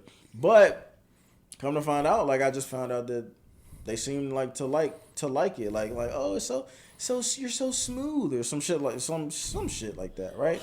So that's like now giving me like positive reinforcement of okay, like, you know what I'm saying? Like maybe women like this and it's not gay, it's not weird. Like the more you do something, it's just become like you're part of your grooming like routine or whatever. You know what I mean? So like, and yeah, nigga, like I've been doing this shit ever since. What I will tell you was weird because we had this conversation when you said the leg shit, and I don't think I shaved my legs or my arms until I was like 20. Your hair 21. No. Oh, okay. I'm talking shit. No, I'm still a mammal. I mean, I got hair, but I I definitely like grew my shit though. But maybe when I was like 23 or 24, I think it might have was like my rookie year playing ball. Like I definitely wasn't no nigga who. And I get it because I'm not to cut you off, but to cut that story short, you shaved, or educate me if I'm wrong. You shaved more for athletic functional purposes At first, not because a chick, rubbed my leg one day and she said, "Oh, this is smooth. I like this." And then you say, "Well, shit, let me shave all this shit." But you were shaving more so because you got taped up. Yeah. We got spatted more so in football, so I didn't have to shave my legs when I got my tape jobs on my ankles. But because y'all got taped physically on your ankles and snatching the tape off hurts when you're pulling hair off with tape. Yeah. So you got shaved more so for athletic functional purposes, and then it just transitioned to where it did because your everyday life. And this is, but the funny part is though, right? I seen one of my white teammates because at that point I was just like, oh, that must just be some white nigga shit. I used to say a whole bunch of like, wild shit, right? Like, I mean, I was like, cause y'all think I be saying some wild shit now, nigga. Oh my god, imagine me when cameras and shit wasn't even like social media wasn't even a thing, nigga. I'd be like you, like you're a Neanderthal, like you know what I'm saying? You're like, a Neanderthal. But no, apparently, but like one of my white teammates, like I just seen this nigga one day like shaving his arms, but like with like a bic, like with like a razor, or he was white, so like Gillette or some shit like that, right? And yeah, I was judging him. I was laughing. I was calling him all kinds of gay and shit like Asshole. this. You're such an ass. Like, you know what I'm saying? Like, like, when you shave your arms? Like, are you weird? Like, that's gay as hell, right? Do you shave your legs too? That's how we do. I'm like 23. You know what I'm saying? And he was cool. Like, shout out to him, my nigga Joel, man. He was cool about it because he's a dick. Like, he's super sarcastic. Just quintessential like white boy athlete. You know what I'm saying? Typical white baseball player. So he was cool about it, like on some confident shit, like fuck you, nigga, type of shit. Like he ain't, but you know what I'm saying. He wouldn't do that. But what's his name? Relax. We gonna look at his Twitter. We gonna look at his Twitter. Check his Twitter thread. Yeah, we are. Check his Twitter threads. That's hilarious. Check his Twitter thread. But it was like one of them moments where you know how you try to clown somebody and then they confident about it, so then it actually make you like question like, yeah, well, damn, well, maybe I'm tripping. So this nigga, maybe that shit is popping. So then like doesn't work for me. We know that is obvious. It doesn't work. So I never taped my wrists in baseball until I dove for a ball and I almost broke my fucking wrist. So then I had to tape that wrist, and then that just looked stupid to just have one. So I just started taping both of them, or whatever. And every game, like you said, we ain't had pre-wrap. So it was one fucking game I had to get my shit taped. We ain't had no pre-wrap, but I had to have my shit taped because my shit was like really like clicking. Like that's how I had almost broken it. And trainer taped me up or whatever. At the end of the game, I ripped this shit off. My arms hairy as a motherfucker. I'm like, oh, it's horrible. And I was like, oh, and then I was like, that's why this nigga shaved his arms. I mean, he told me that, but because I was so busy calling him gay and laughing, I wasn't really like listening to what he's talking about. I was like, oh, he told me about this, and then nigga, I shaved my shit, and same thing happened again. I like after I shaved my shit, I took a shower, put some lotion on and shit, whatever. I'm like, this shit kind of. Nigga, what? If I was a bitch, I'd be rubbing all on me. Nigga, like, if I was so, but I don't know. And then I guess, like, it's almost kind of like how people be like, you can get addicted to, like, tattoos or, like, piercings and shit. You know what I mean? Like, so, all right. So, if I'm fucking shaving my nuts and then my arms, and then it look weird if, like, you hairless and patches. You just don't stop there. So then it's just like, all right, well, let me fucking... Like, you know what I mean? And it's like, oh shit, that shit is so. And then now that's just part of my grooming shit. I mean, and maybe some respect. Maybe some women don't like it, but I think it just got to the point where I realized that I fuck with it. But I feel like most women do fuck with it though. So this is the magic question, because and I think the reality of it is most evolved women, I guess, fuck with it. For whatever reason or reasons. God bless them. So it ain't no for whatever reason, nigga. It's like trying to real talk. Try to lick that vase without them leaves hitting you in the face. Real talk though. We ain't talking about fucking, Afro Thunder type effect down there in your midsection, right? So, but if a man has hair in the midsection, if women is you always like to dip into these sexual conversations, but if women is giving head type of shit, that's a big if.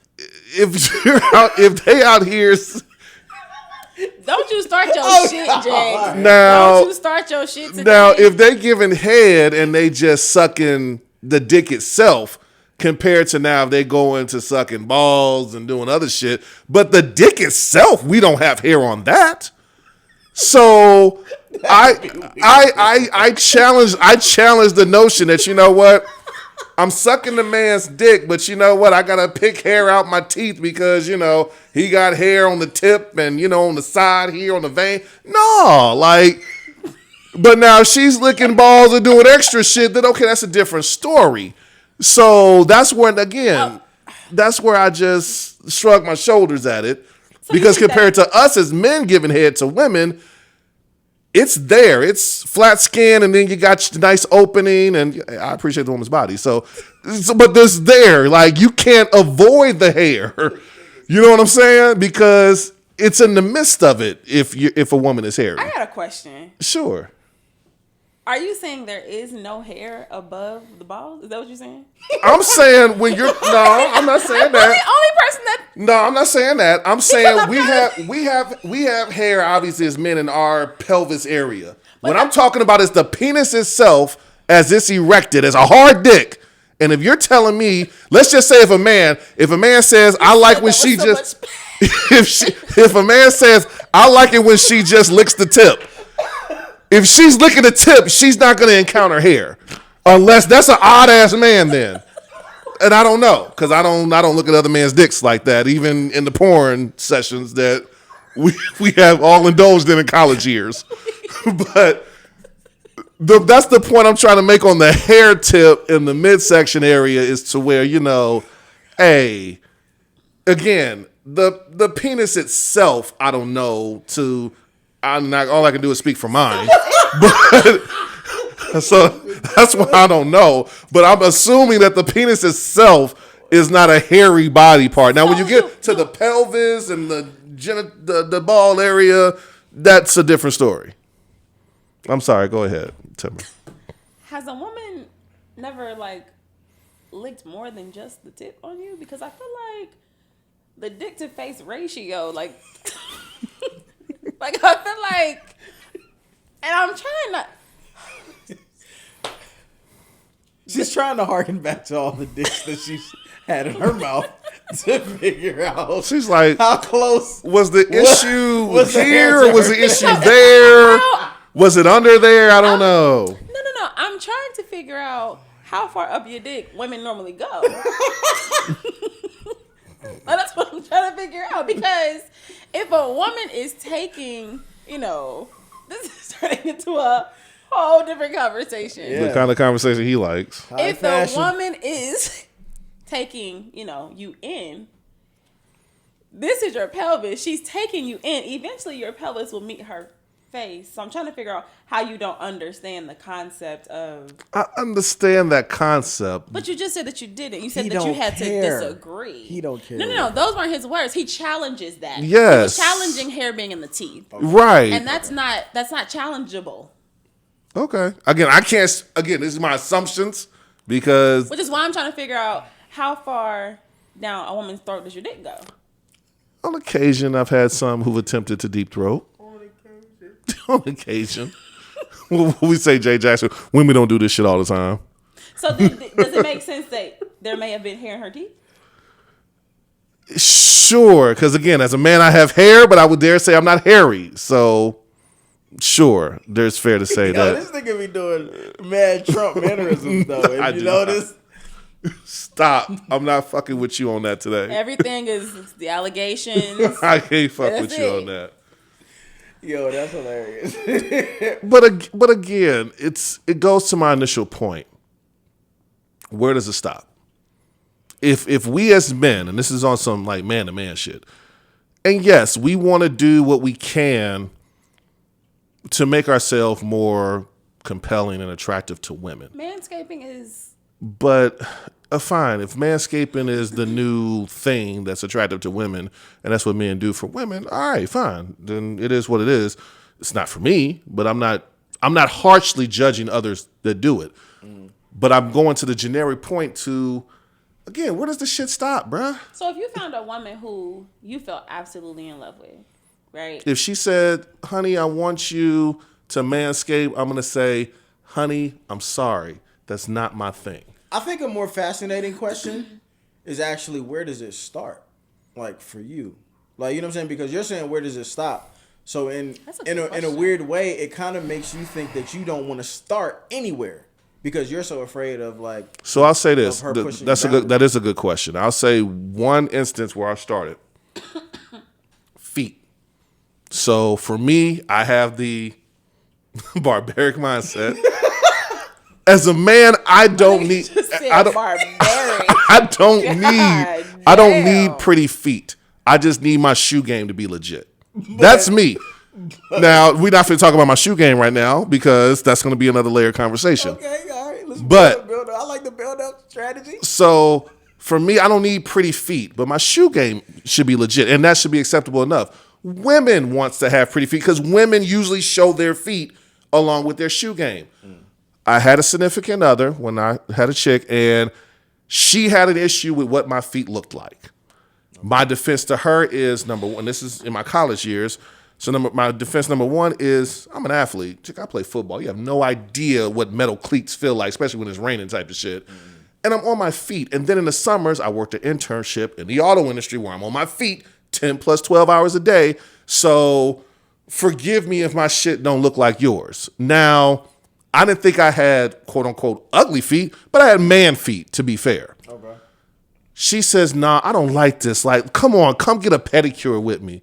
Pedicure is for the feet, right? Mm-hmm. Manicure is for the hands? Yeah. Okay, thank you. Mm-hmm. So come get a pedicure with me, blah, blah, blah. No, that's what you do. Like, I'll leave that for you, the women. And she pressed it and pressed it. And finally, my out of attitude was, if you want me to have a pedicure that fucking bad, you can give it to me. And she said, the light bulb. Okay, fine. Now, I was not really serious. This nigga's a liar. This was me like thinking that she was going to leave the shit alone after this and just say, I hate you. And I'll just deal with your man feet. But nah, she went and bought the fucking egg thing with the scraper, and she went and bought all the fucking little shit. I'm calling them like the doctor utensils to like push your cuticles down and shit. Oh, okay. And so, man, when I want to say I had about 4 painful ass sessions, and I hated every bit of it, truth be told. But it made her feel good because she was scrubbing the shit out of my heels. Or was she doing it, or y'all went to a? No, we were in the privacy of our home. We was in our apartment, Kansas City. This was in our apartment. Oh, she did it? Yeah, she did it. Oh, shit. Because my attitude was she didn't like it, but my defense was when Emily Rose? I ain't gonna say her real name. God bless. Yes, it's Emily Rose. She's not that crazy as Emily Rose, but God bless her. Yes, Emily Rose as our code name for her. So this sounds crazy. So my attitude was, even when we had company over, right? Because we was living together at the time, I would ask other chicks, you know me, I'll do a random field test. Hey, I'm in the comfort of my home, so I ain't got no shoes on, no socks on. You have a problem with how my feet look? And I would get the response, shit, your feet look way better compared to my man, or whatever. So it's like, okay, well, my shit ain't this bad then. But she would say, nah, his shit is atrocious. We need to do something about it. I'm trying to get him to go get a pedicure. But again, long story short, she went and got all the tools, and she gave me pedicures like 4 or 5 times in like a 6-month period. God bless her. I hated every moment of it, but it was something that was so serious to her. I said, you know what? This is my thing. If she finds it that serious, then she can do it. But you're not going to catch me in here with you side by side, holding hands while we got our feet in the blue or green water, while let me be correct, Oriental. No, that is not correct. Well, I was trying to be correct. That is so not correct. Well, whoever is out here doing our feet while we sitting here holding hands side by side with our feet in the green water type of shit. I'm trying to grow my audience. You know, kind of fucking it up. No, this nigga said Oriental. Asian? You repeated it. Okay. I thought Asian would have been more of racial. I think that most of the They like Vietnamese. the Vietnamese, whatever that word is, the Vietnamese. Tomato. Wait, what did you say? Asians who are in our region of Vietnam. That nigga said. Those individuals. So I think she wanted us to be side by side in the salon with those kind of people. Wait. What's it? You're gonna get me so canceled before I even blow up. This nigga said Vietnamese.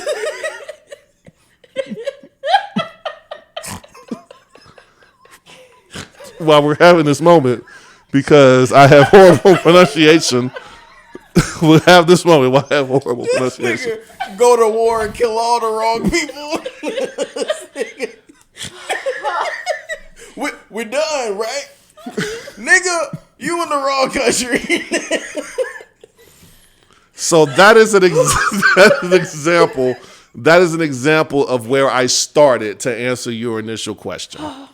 And that was a struggle, truth be told. But yeah, that's a point where I started, where a woman said, "Hey, I feel a certain kind of way about this. That's about you. I would want it to change. Can we change it? Can we change it?" And for that particular time, I was very resistant. No, you go get your pedicures. Like, I'm good. I'm a man. I play ball, and I work in a blue collar industry on my feet. So I don't need pretty feet. I think my deeper question, though, I mean, I know we cracking a lot of jokes. That shit was hilarious. But, like, to me, like, when I hear you speak, like, you, low-key, you really just want to say, like, certain things are just for women, certain things are just for men. Mm-hmm. Gender roles is a real thing. But when it comes to, like, really, like, just taking care of your body, though. Like, how do you... That doesn't make sense to me. Like, and I've actually never had a pedicure, and my feet are horrendous too. That surprises me. Or whatever, nigga. You the one say I run 10 miles a day for the past fucking 30 years. Right. So I would imagine that, just like you go. Oh, you mean get wax jobs at spas? Maybe that you would go get pedicures and shit. Nah, this nigga just making manicures. I've never gotten a wax. Oh, my bad. I I don't. was Not- gonna say, wow, you get more and more fascinating every day. Nah, I ain't Two never niggas got. will- Women might like it more. I ain't never got no wax. Women actually. This is a good example too because, like you said, where does it stop? Right. Where does For it me, stop? that's where it stops. I'm comfortable like shaving my own shit. I don't think I'd be comfortable with like having somebody else like take care of that for me. So you, Especially you're like, not gonna go get a Brazilian wax because you're going to Miami or Hawaii or Brazil Brazil or some Why would shit. you say that first? A Brazilian wax. Is yeah, that what but it's why called? wouldn't he say that first? Is what I'm saying. Where you're naming places. Oh, I don't know. Like yeah, so you gonna get a Brazilian wax if you go to Miami Or Jamaica. but nah, like I'm not. I don't think that I'm a wax guy. Okay. You know what I'm saying? Don't What? do it. Hurts, horrible, Yeah. terrible. I do it. I mean, a lot of women do it. mean, It's of course. the Why most do y'all do efficient. it? Since we on that, like, why do you think that y'all do it? That's a serious question. Okay. Why do you think I do it? Well, I mean, for a lot of women, I'm trying to figure out why that could be like he said it like that was like that's to common me, knowledge. Like for me, it's common knowledge. Like for a lot of women, beauty is pain. Like you think women are comfortable wearing 5-inch heels? No, what I'm saying. Why, You think they like getting the tight ass braids where Well, they why can't do you You're answering the even wrong question. say it again? You're answering the wrong question. Okay, it goes into the same effect. Like if a woman can shave herself, where she can comfortably manage her own midsection. That's the one right either. Then Travis. Hey, I'm gonna start. Talk. Hey, man, I'm about to create an English course on Patreon. Boy. I will not sign up. Obviously. This nigga he's just not saying words today. Like what? So if a woman is caring for herself in her midsection, then obviously the pain aspect will be different compared to somebody else saying, okay, take a deep breath. You know what I'm saying? But again, women do it for the sake of for bikini appearances. Don't sit there and tell me y'all do it for comfort. But I'm saying, do you think that they do it because they like how it feels, or you think that they do it because that they think that this is what men like? If I were to guess, and I'm guessing, combination of both. And I don't know what the percentage would weigh on either, if it's more so because we as men do like it, or if it's because as women, they like it. Like, there's women out here that don't like to be hairy. Women out here think hairy is an anti-feminine thing. Like, you know what I'm saying? So that's where she as the woman can speak on it. But again, my assumption, my common knowledge would be a lot of beauty shit that women go through. It's for y'all. Okay. I'm asking. Is that your? I'm asking. No, I think it's a combination, but it's not like it's pleasurable shit. Like again, I don't know a woman who says, "I can't wait till they get this wax job this weekend." Like, nah, like that shit don't feel good. Or I can't wait till I get these 5-inch heels and I'm rocking them all Saturday night. I don't know a woman who says I feel so good in 5-inch heels. They might feel sexy, but their feet ain't feeling good. So, but that's it. It's less, at least for me, right? It's less the former of what you were saying, right? So you were saying that half and half, some for men, some for us. It's actually more, me personally, for me, because a wax is painful, but like, first of all, you get used to the pain, right? Like eventually, like, you know, you go so often you get used to the pain. Also, over time, it's less painful because it's less down there. Eventually, it just stops growing the same, right? It eventually grows in thinner. It doesn't grow as fast, right? So that whole process takes place. But also, it's such a liberating feeling. Like when I get off the table, I'm like, whew, that bitch just free clear.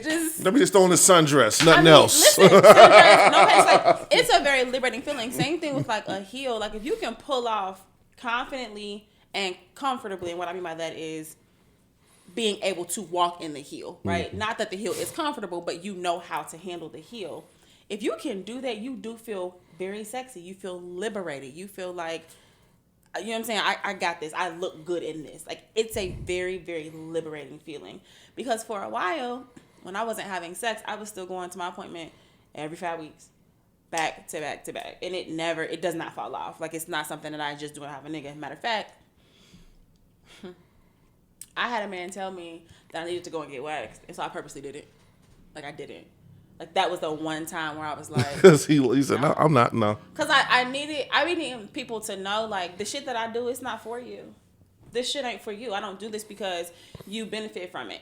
Now, if he would have just, you know what I'm saying, continued to be cool, because you know I'm going eventually, like, this is what I do, I'd have been cool.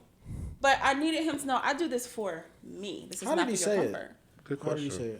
say it? What did he say it? Like after sex and pillow talk, or like, but when I mean like the tone of how he said it, not like it wasn't aggressive or abrasive or anything. He was kind of reminding me, you know, you growing down there. And that's a man. He shouldn't have said that.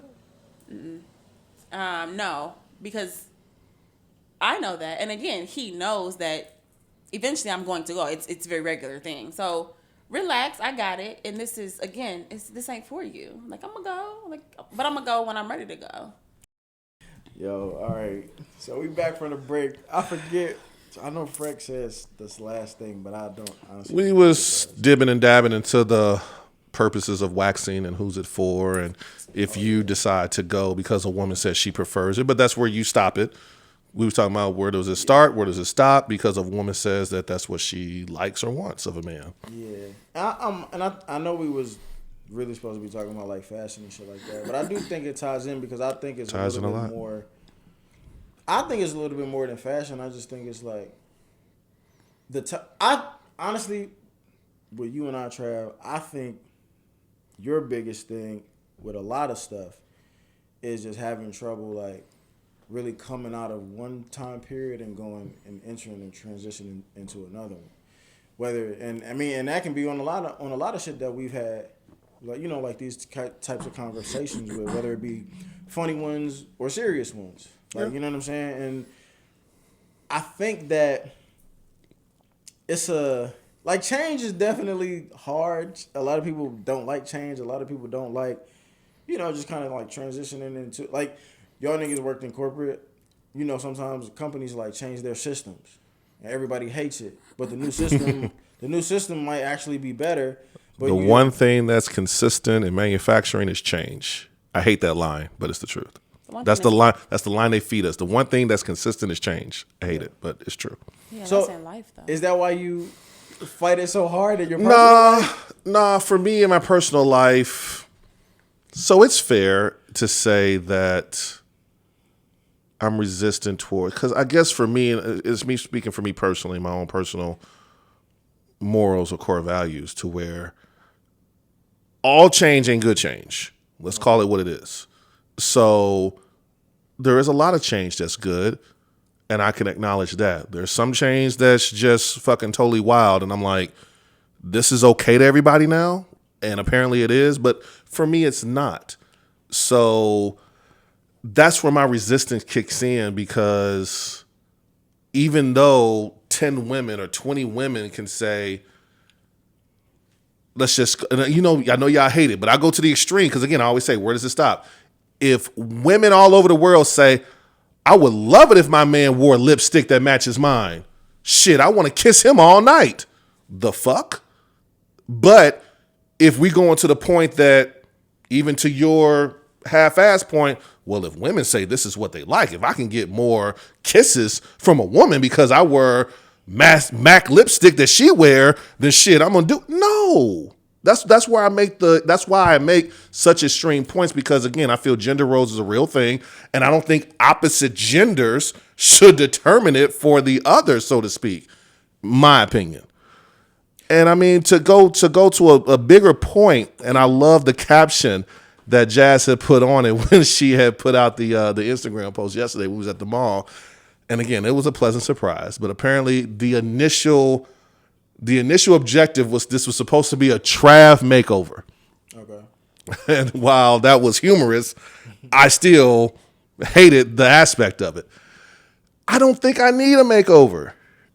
And I mean, again, while my style might be outdated, and I own that, while I've been told, oh, wow. Yeah. Take a sip, niggas. Sip. And even after we had the circle conversation on your Zoom session, I inquired to other women, because, you know, and I'm used to it, because our close crew of 20 years, our 6-8 people, we go at each other like every 48 hours. That's just what we do.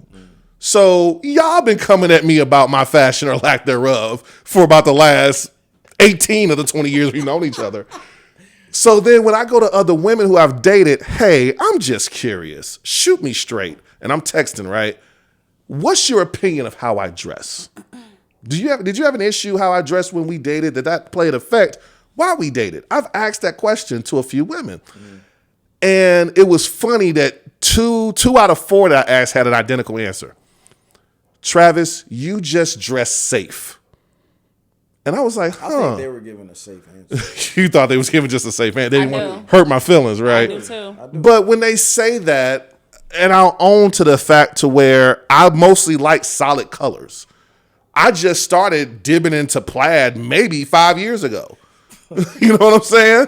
But for the most part, you would see me in solid colors. This nigga about as Steve Urkel is. You know what I'm saying? Just started dibbling in the plaid just a few years ago. You know what I'm saying? So, that being the case, what I could appreciate is they say, no, that didn't have nothing to do why, we didn't go further, nothing like that. But no, you're not fashionable. And I'm okay not being fashionable if fashion is bright ass red shoes and tight ass pants that are size 32s. I'm sorry. You know what I'm saying? I want to ask you a question. Okay. Like, what does a man's attire say about him in a woman's opinion? It can say lazy. It can say that you don't evolve. It can say that you just are not aware of what today is. It can say that you don't care about yourself. It can say that you're broke. It can say that you are poor. There's a difference between broke and poor. It can say that it can speak to your mood. Like, that nigga really just don't fucking love himself. Like, that's, you know what I'm saying? It can speak to, you can look sad, right? Like, you can look like you're just down, hurt. You know what I'm saying? It says a lot. Your attire says a lot. Now, there are, situations where you can't tell, right? So, stimmies came out and niggas go buy one fucking fresh outfit. You know what I'm saying? They gonna take that stimmy money and buy one fresh fucking outfit. That's not their reality, right? Their reality is not that they have, you know what I'm saying, money just sitting in the bank. But they bought that one outfit to look like something different, what they're not, right? So it can be misleading for sure, right? Like, attire can be misleading. Yeah, fashion could be misleading, all right. It can, especially in the senses that I'm speaking about, right? Like, if your fashion says that you are lazy or poor, that could not be true. You could really be somebody who works really, really hard, has a shit ton of money, but your attire is telling me something different. So it's almost like there's nuances in it, but it does speak to a lot. To the average person, it says a lot. Are you more turned on about a man who can really dress, or are you more turned off by a man who can't? I'm definitely more turned off by a man who cannot. Because if you can dress, being able to dress means being able to dress for the occasion, right? Airport attire, you were in that category, right? You had the right idea, right? When a man goes out, when a man goes out, he needs to be able to dress for that situation, that environment. Layer question. Is it an issue? Because this was a question we posed to Clarissa and Penelope at dinner last night, or that I did rather. If you're out and about somewhere casual and a man is quote unquote overdressed, is that a turn off to you? Yes. Because I was told that, as Penelope put it, like, who drunk uncle is this right here, right here next to me? Exactly. Trying to holler at me, which I just fell out laughing. Why I gotta be a drunk uncle? Because I'm dressed up. I don't know. But you do be drunk though. Yeah, but that don't mean I gotta be an uncle. But you do look like an uncle. But just because I'm wearing slacks and a V-neck, you know what I'm saying, cashmere, sweater or something. It's not the pieces. It's like the time. When are you wearing those pieces? Is it appropriate? I went to Hudson Grill. Hudson Grill is a bar down here, a bar restaurant, I think. And we went to watch an Ohio State game. And people in there in their red jerseys, right? Or like casual sneakers. You know Sports what bar I'm saying? attire. Yeah. And this dude walks in, he walks up to our table. Nigga got on a purple suit. I'm the Joker. Like, yeah. Yeah, like he got on a purple suit and like a comeback. Black man. Okay. Right? This nigga really was With a a Joker. relaxer. Yeah. But like, he wore that and in that space, it was just the wrong shit. Then walked up to our table and said, let's split a beer, whatever the beer. Picture? Yeah. He said, let's split a picture. That's where I think his L incurred, but go ahead. This nigga said, let's split a picture. It's $12. Yeah, that's where his L incurred. But his attire was completely misplaced. Why are you wearing that in a sports bar on game night? All right. That was misplaced. I'm with you there. That's misplaced. He could have been coming from a heist. He could have been coming from a Jackson, wake. shut up. He could have been And why coming. the man's over here like, But in real talk, we've had, deaths in other homies' families. We've gone to support the wake or whatever, the visitation or whatever. That be whatever from 4 to 6 or 5 to 7, and afterwards we'll go out. So, and again, for something like that, for me, whenever I go to something, and 90% that I've been to, 99% of visitations for death in whoever's family has been in a church setting. So then if I'm going to, that's somewhere where I dress up. So then if I'm wearing, and I mean, even I'm not wearing a suit, but I wear something along the lines of khaki slacks and a polo shirt of some kind, or if it might be a dress sweater, dress shirt and polo, dress shirt and casual, or excuse me, more so formal pants, dress pants. And then we'll go out afterwards. But then we might go out something as casual as Fridays. I think that's where we went after my father's passing type of deal. You know what I'm saying? But I was dressed up for my father's, visitation and funeral. So yeah, where you might be coming from could play an effect. A purple suit is more so a flag. If he had a black suit on, maybe I would cut man a break, and then splitting the picture is the major L. More strongly turned off by a man who cannot dress. You cannot dress, and if you cannot dress with the times. Because again, okay, so here goes a magic question: the man with the purple suit, did the suit fit him? It did. Was the suit of decent material? Yes, this suit was for him. He went and got that purple ass suit. Okay, so the suit was sharp. Apparently, the color might have been loud because it's purple. And then it sound like somebody's damn uncle. Yeah, so the suit was sharp. You know what I'm saying? Or sharp, as my Alabama folks will say. So the suit was it was a legit suit. The color might have been a little loud, in my opinion, but that's just me. I'm not a purple guy. And then it wasn't falling off of him like slime in a sense. It fit him okay, right? But the fact that they're in a sports bar atmosphere and he's in a suit, that was a bigger turnoff, which is low-key baffling to me. But you know what, though? But that was a turnoff to the woman because he's in a suit approaching women in a bar atmosphere. But do you know what it says? It says more than...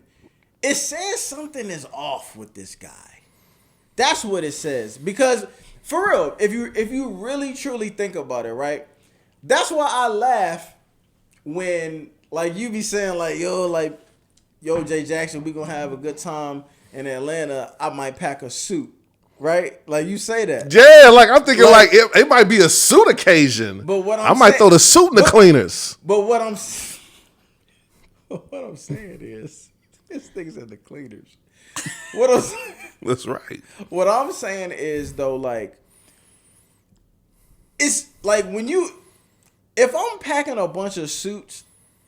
But I know that I'm going to just like bars and like, like regular like restaurants. I know I'm not going to church because niggas not getting up early enough on Sunday to even go. It's like, what in your brain is telling this man to, not you specifically, but I'm just saying like, in general, if you know you about to go watch a fucking game, like what's going on in your brain that says, yo, I'm about to kill him with this purple Joker suit? That's why I said it really does tap into a lot of the mental. Like, it says a fucking lie. Like Jack said, why the fuck would you purposely do that?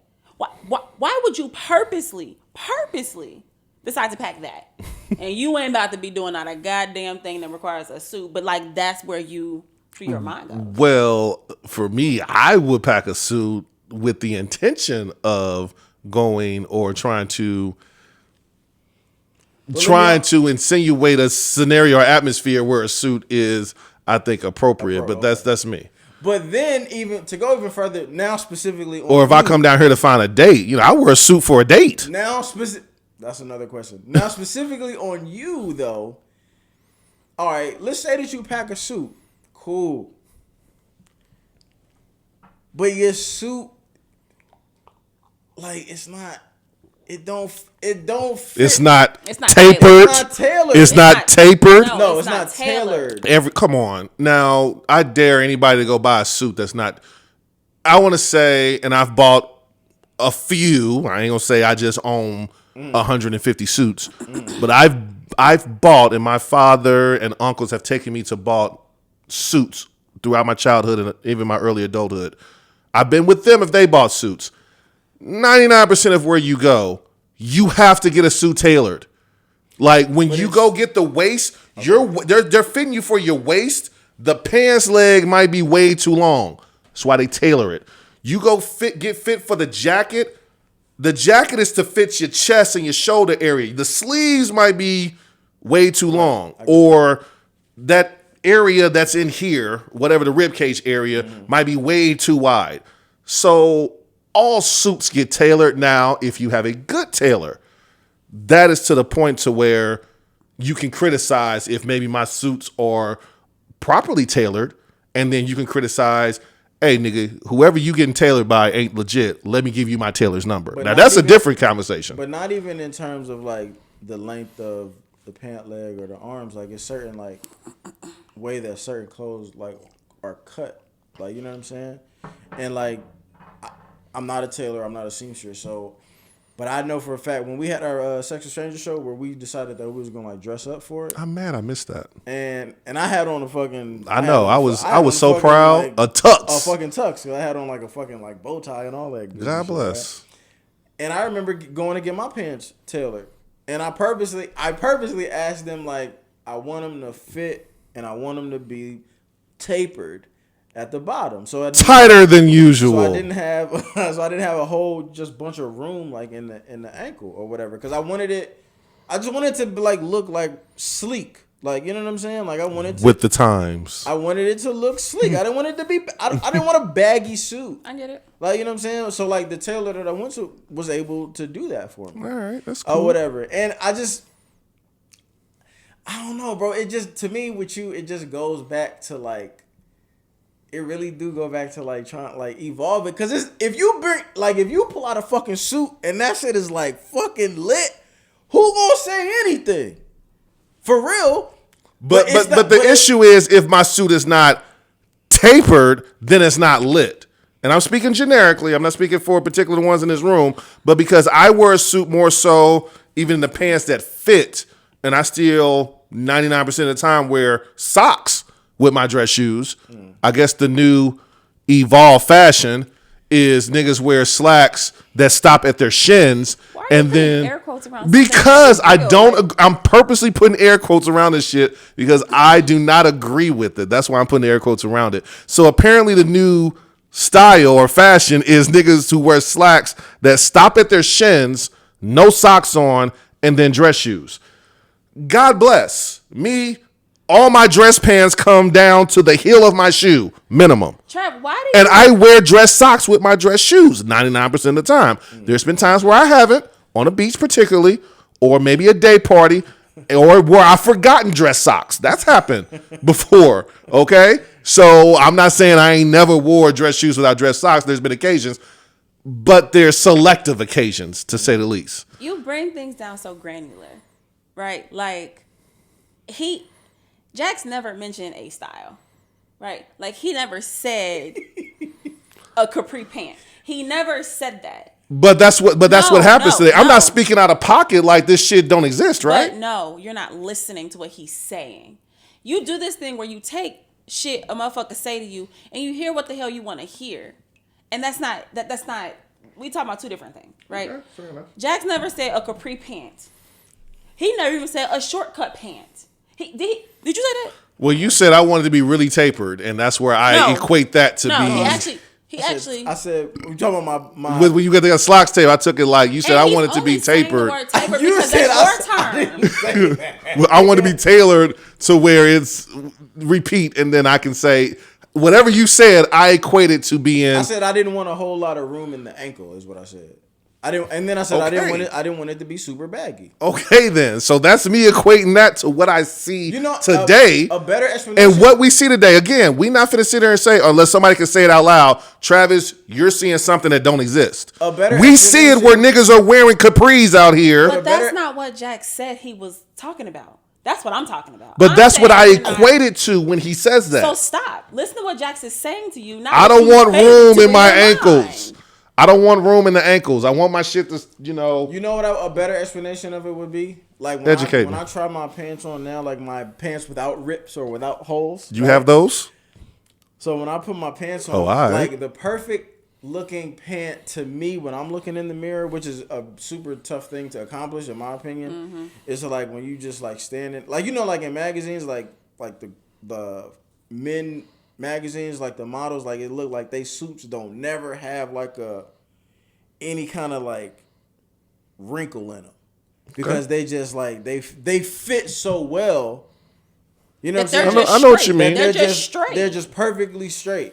Yeah, I feel you. Know what I'm saying? I know what you're talking about. I feel you. So like that's the look that I was like trying to and that's not accomplish. Like you know what I'm saying? Like so it wasn't necessarily like it wouldn't look like no ice cream cone like pant at the bottom. It was just where it didn't have a whole bunch of wrinkles or ruffles in them because they fit so perfectly. Like that was in my mind.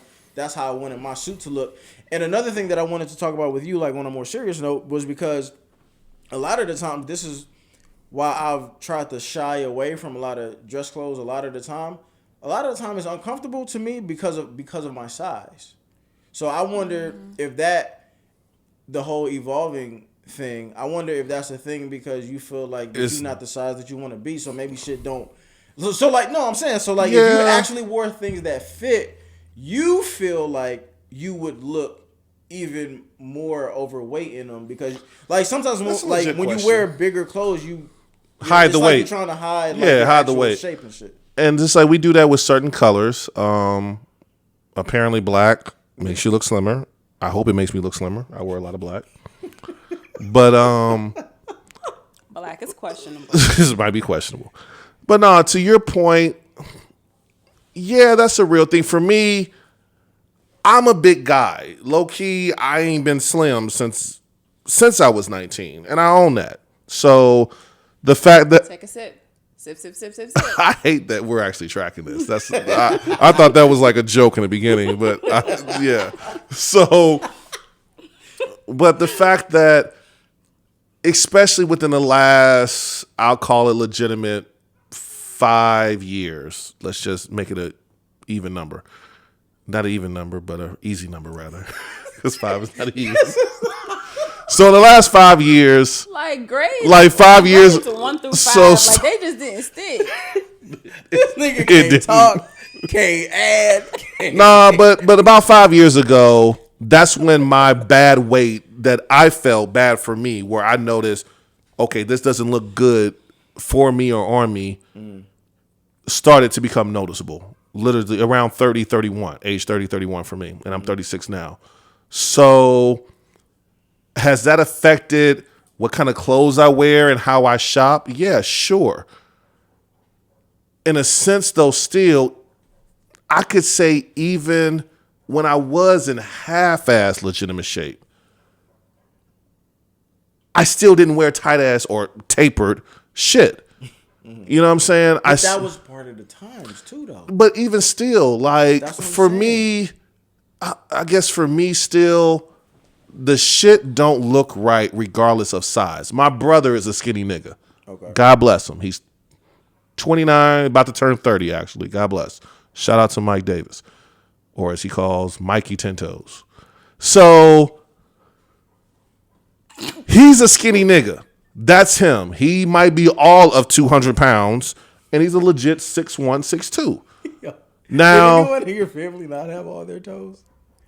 Well, that's his social media, I think. Mikey 10 toes down. I think that's like a new saying. Oh, 10 It's toes not. down. It's not a new saying. Nigga said, it's not a new saying. Yeah, I think it's Mikey 10 toes down. My God. That's his Trav, like, are you sure? You're only 36. 1985. Nigga, you've been here before. You done lit this whole shit before. Like, January 18, 1985. you've been here before, bro. Like, So, but even when he This went, ain't your because first mind you, round so with to this go to the shit. point, it don't just come from women that we know or women that we have conversations with as far as my fashion. I have a little brother Right. who's into this evolving time shit. Right. You know what I'm saying? So trust me, he comes at me. Hey, bro, come on, man. Let me take you such and such spot, man. Let me get you such and such jeans, or come on, bro, throw on like a Gucci scarf or whatever bullshit that he mentions. And I'm like, no, that's just not my lane. Or when I say, hey, maybe we can go out, but you have to wear something that's not showing your draws. I got a question for you, because like the pedestal that you speak from, and you just did it again. You did it to me, and then you just did it again to your brother, where you speak from a place of the style that you have is better than everyone else's style. Ooh, do I? So, but I wonder. Okay. But that's fascinating to me you be though, over there like that because little like shit, shit. because you think other people are crazy when they try to say like, yo, like actually like you should try this style, you should try that, or you should try throwing that together, or you should try slimming this out or making it more fitted or whatever, and that's all bullshit. But then when it's coming from your perspective, like the dressing grown and the dressing adult or the dressing like appropriate, like that always trumps in every situation to you. You know why? Because again, as y'all presented as, oh, Travis, too much room at the bottom of your pants. Yeah, bro, you got about space about 3 more legs You know what I'm per saying? leg. But for me, Hella space in here. I'll rather have You'll space. make all kind of noise in a windstorm, nigga. I'll rather have room. I'll rather have room at the bottom of my pants than not have any room to pull my pants up. So again, this was a funny story, and I approached my brother with this one day. With the kind of lifestyle that you're in, and he does the street shit. We ain't gonna get deep into that, but whatever. He does the street shit. Nigga, if you gotta get on the run, you think you can get away? Because your pants can't even get to your waist. You can't even. Like, let's be like functional. Let's think functional. Functional here. Like, nigga, what you do, and it ain't even what he do. What a lot of niggas do that dress this way. Okay? Where the pants literally stop at like their thighs. The fact that And then they have a big ass built, but the pants is literally below they ass. You think these niggas can run if some shit went down? But can you? Because the wind is gonna be blowing your pants back. So We can run. What do we? Jay Jackson. Where do you think you going? Jay Jackson, 1999. Like Juvenile used to say, 99, 2000. What is he about? What story is you about to tell? If we was out and about, and we've been out and about where shit went down, fights and shit. Oh, okay. And back in that day, you wore clothes that was oversized. Too huge. God, But everybody did. and that's cool. Right. But the reality of it was, if you had to move, we could pull shit up to move. Or what niggas used to do when we was ready to square off. Niggas always used to start pulling up the front of the... Nigga, hold on. What you want to do? That's like, hilarious. niggas can't do that today. That's hilarious. You can't square up today because your shit ain't coming up, nigga. You gonna have to take the shits off so that you can have some room to move if you're trying to defend yourself. Could you imagine about to fight a nigga? You imagine- Like, hold on, cut. Let me take my shit off real quick. Why you go West Coast like Oh that? no, because they're the only niggas who still fist fight. Law, on my mama, cuz, let me take my Gucci belt off real quick. Like, you know what I'm saying? Y'all fucking wild. So the shit is layered. So that's where my mind goes when I look at these And again, maybe God bless all the skinny niggas out here who wear skinny ass clothes. That's why you though. No, and again, maybe that's Shannon the new. Sharp, nigga. Shannon Sharp is literally nicknamed Uncle Shay Shay. Nigga. I like Shay. I don't like calling him Shay Shay, but his suits be fly. That nigga, he a fly ass like old dressing ass nigga. You know what? But his shit look modern. It look modern. Yeah, like, that nigga be sharp as fuck. I'm a Shannon Sharp fan. He does his thing. I was a fan of him as a player first, and you know, I wasn't a very brass player who. I talk shit. Like underneath the pile, like, yeah, nigga, you ain't finna get no more yards. And, you know, I throw some jabs, twist some ankles type of shit. But he talks shit like on the brass because he played offense, I played defense. So my shit talking had to be different. But anyway, all that to say, his style has transitioned into his new TV career to where even though he's transitioned, and it's another thing I can't get with, tennis shoes with suits. Your man Skip do that, though. It looks bad. Again, I'm a Skip fan. You know, when we were kids, I love Cameron. You put me on the Killer Cam. God bless you. A good fitted suit though, with a nice pair of sneaks. Shit. Some shit don't go. Shit. Some shit don't go. But it's even though for me, and again, it goes to a more layered conversation we won't get into. But as big of a Cameron fan that I am, and I was even at the point when he came out in the all pink, I'm like, well, I can't get with this Killer Cam in pink shit. Cause you know me, I look at pink as a female color. That's a different conversation. But I say all that to say, just because I admire somebody overall, and they go and dib and dab into the evolved fashion, that don't make it cool. But I think that goes into a deeper conversation. Society as a whole, it takes somebody, and I was telling them this at dinner last night, low key. It takes somebody of status to do it, to say, okay, this is okay. To say, I would dare to say that, and we're not conceited type niggas, but I would dare to say you a little conceited, actually. Yeah, you. I'm gonna think about that. That's a deep question. It's a deep question. What's your fuck? I told that nigga. That's a good question. He said that's a good question. But when we were teenagers, I would dare to say that you, before it became quote unquote fashionable, you was out here in jerseys. I'm not finna sit here and say that Jay Jackson was the first nigga in the United States to start rocking, you know what I'm saying, throwback jerseys and authentics and retros and whatever. But before it was the trend, you was doing that. And I would say that. For me, before it became the trend, before Kanye West dropped the fucking College Dropout album or whatever the fuck it was, yeah, and you very well know, I was wearing polo shirts with jeans already. I was wearing button-ups and jeans before Jay-Z was doing it and became a fad. Yeah. And I'm not saying I originated it, but I'm saying that to say this. You did your thing, that's who you were. I did my thing fashionably, or lack thereof, because that's who I was. And that's how we were comfortable in our own skin. So then, all of a sudden, now, y'all niggas used to trash me because I would show up for Mayday Parade. Shout out to St. Louis. Because I would show up to the Mayday Parade with the Nautica shirt, you know what I'm saying, the dress shorts, and like a motherfucking visor. Nigga, you have on a whole linen suit. Or the linen suit. Nigga, that's with not the Stacey with the Stacey Adams closed toe sandals. Nigga been all his life. I got a question for you. Man, this nigga barbecue should be fire, nigga. Like, you got the sandals? Does he have the sandals? How long? I didn't bring the sandals. I didn't bring the sandals this weekend. You have sandals? I have dress sandals. You have sandals? I own dress sandals, of course. Like shame on you grown ass men who don't.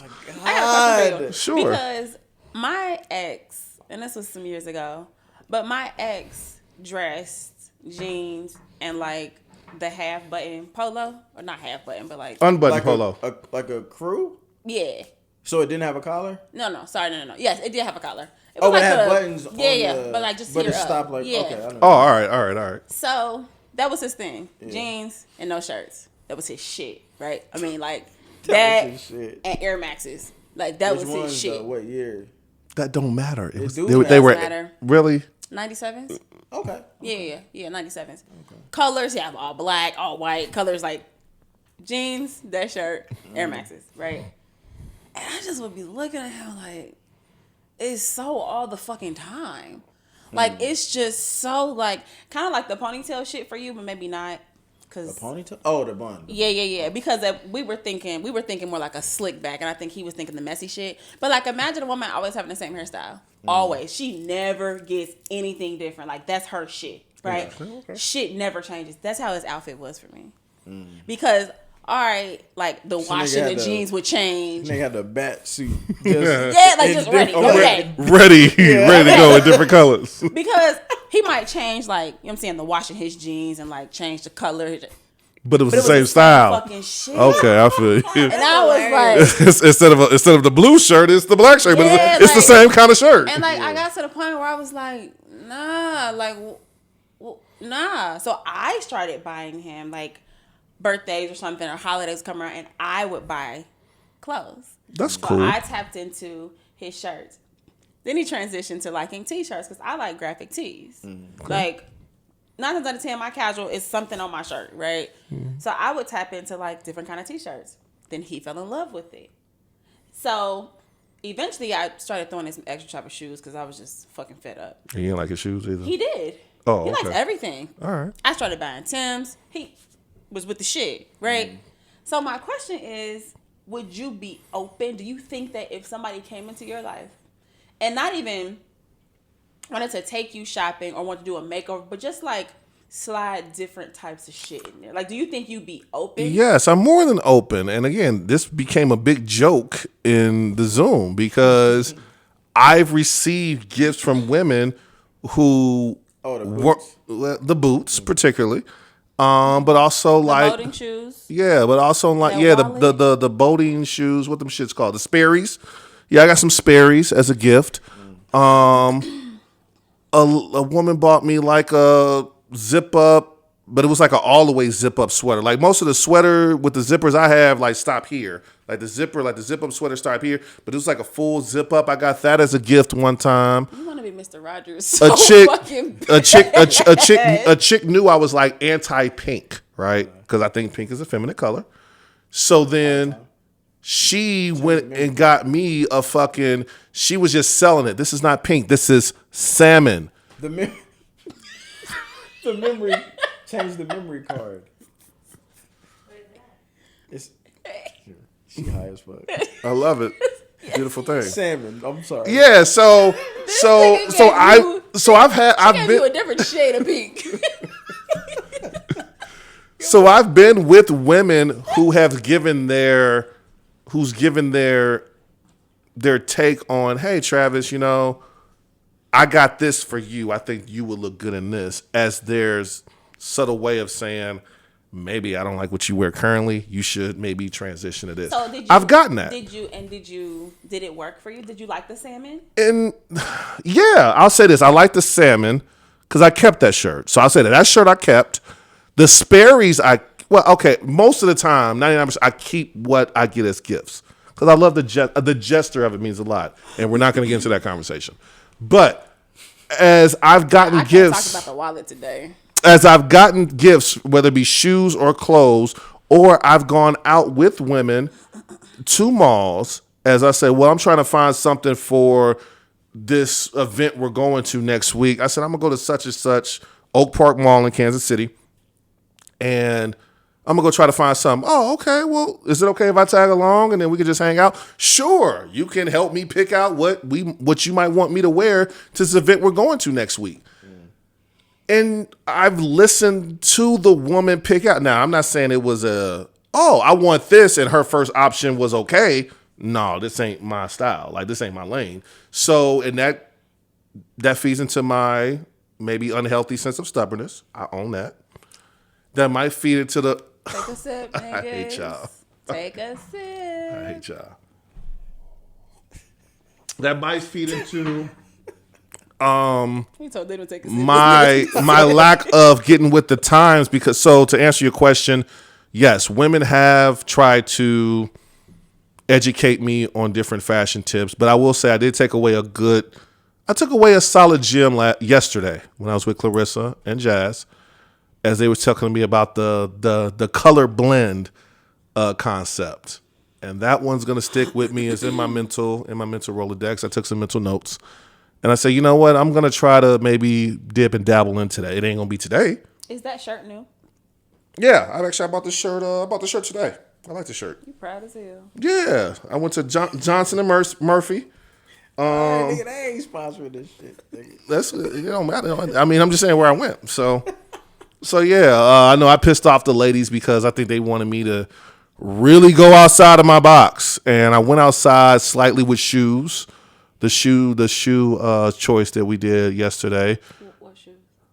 They were a dress. It was more of a casual. It was like more of a casual dress tennis shoe. The two-tone? The black and white. That I don't know if you saw it or not. Y'all.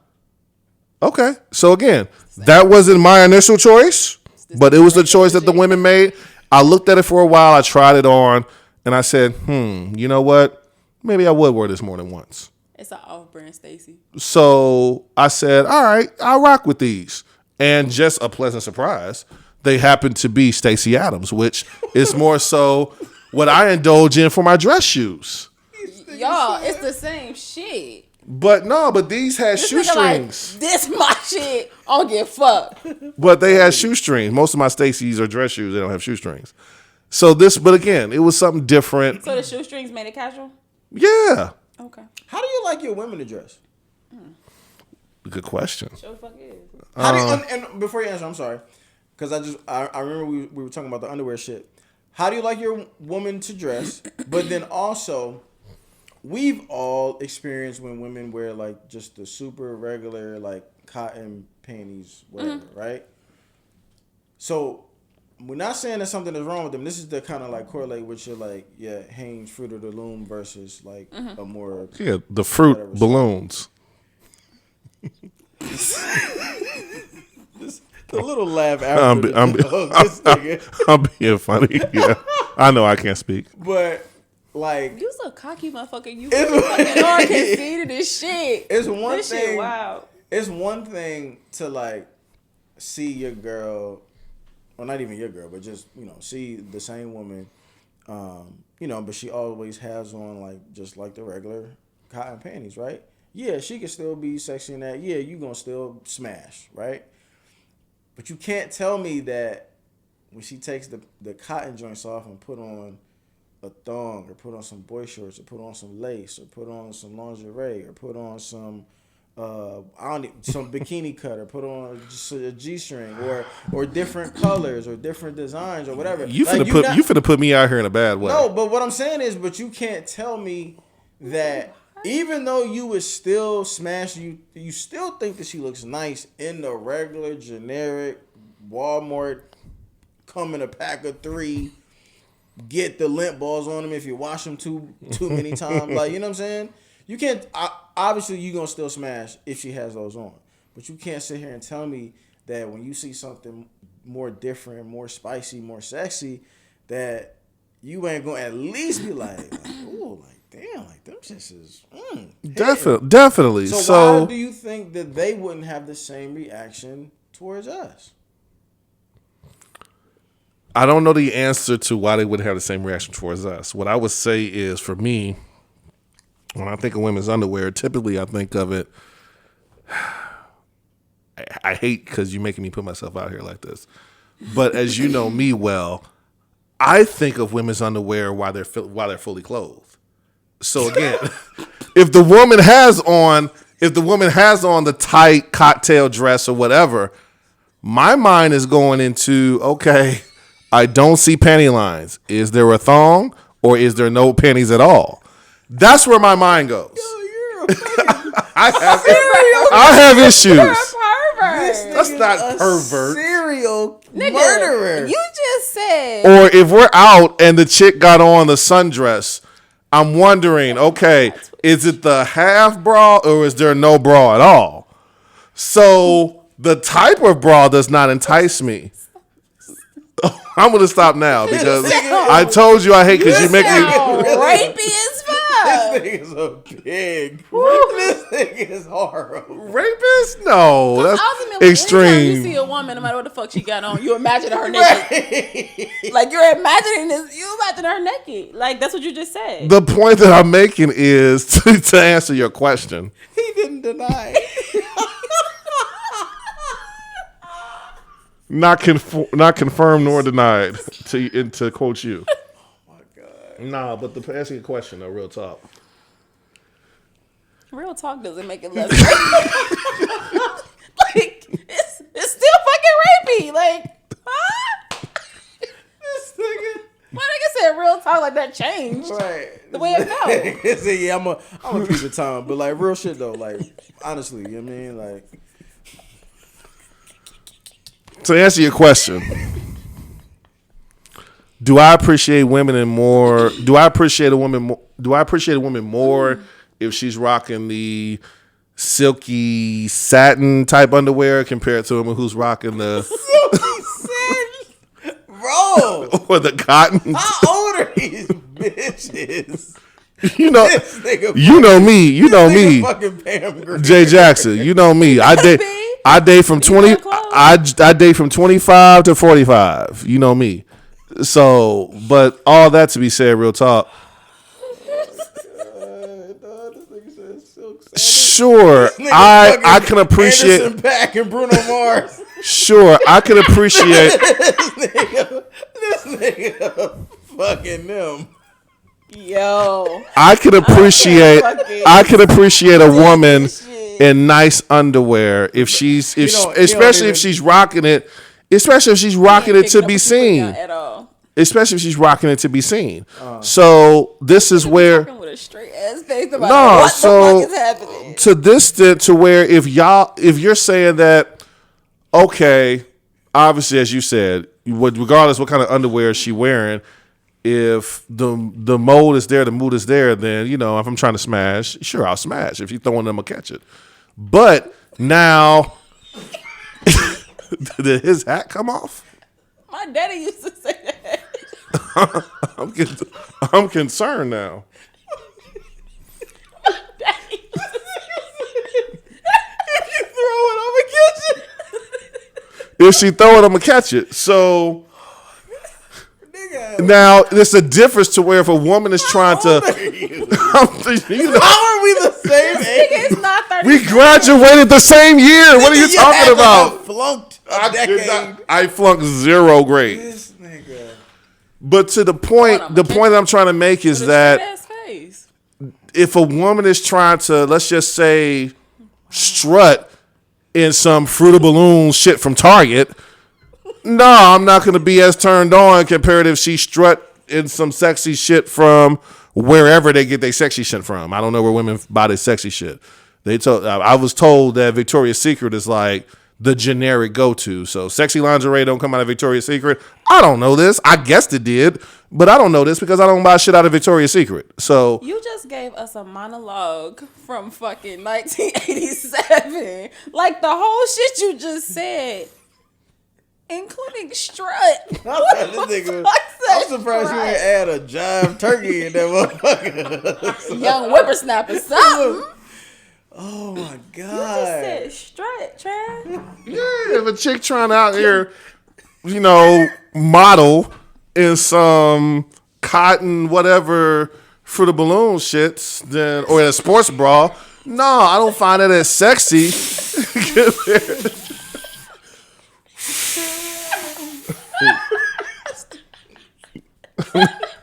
Nigga, tomato.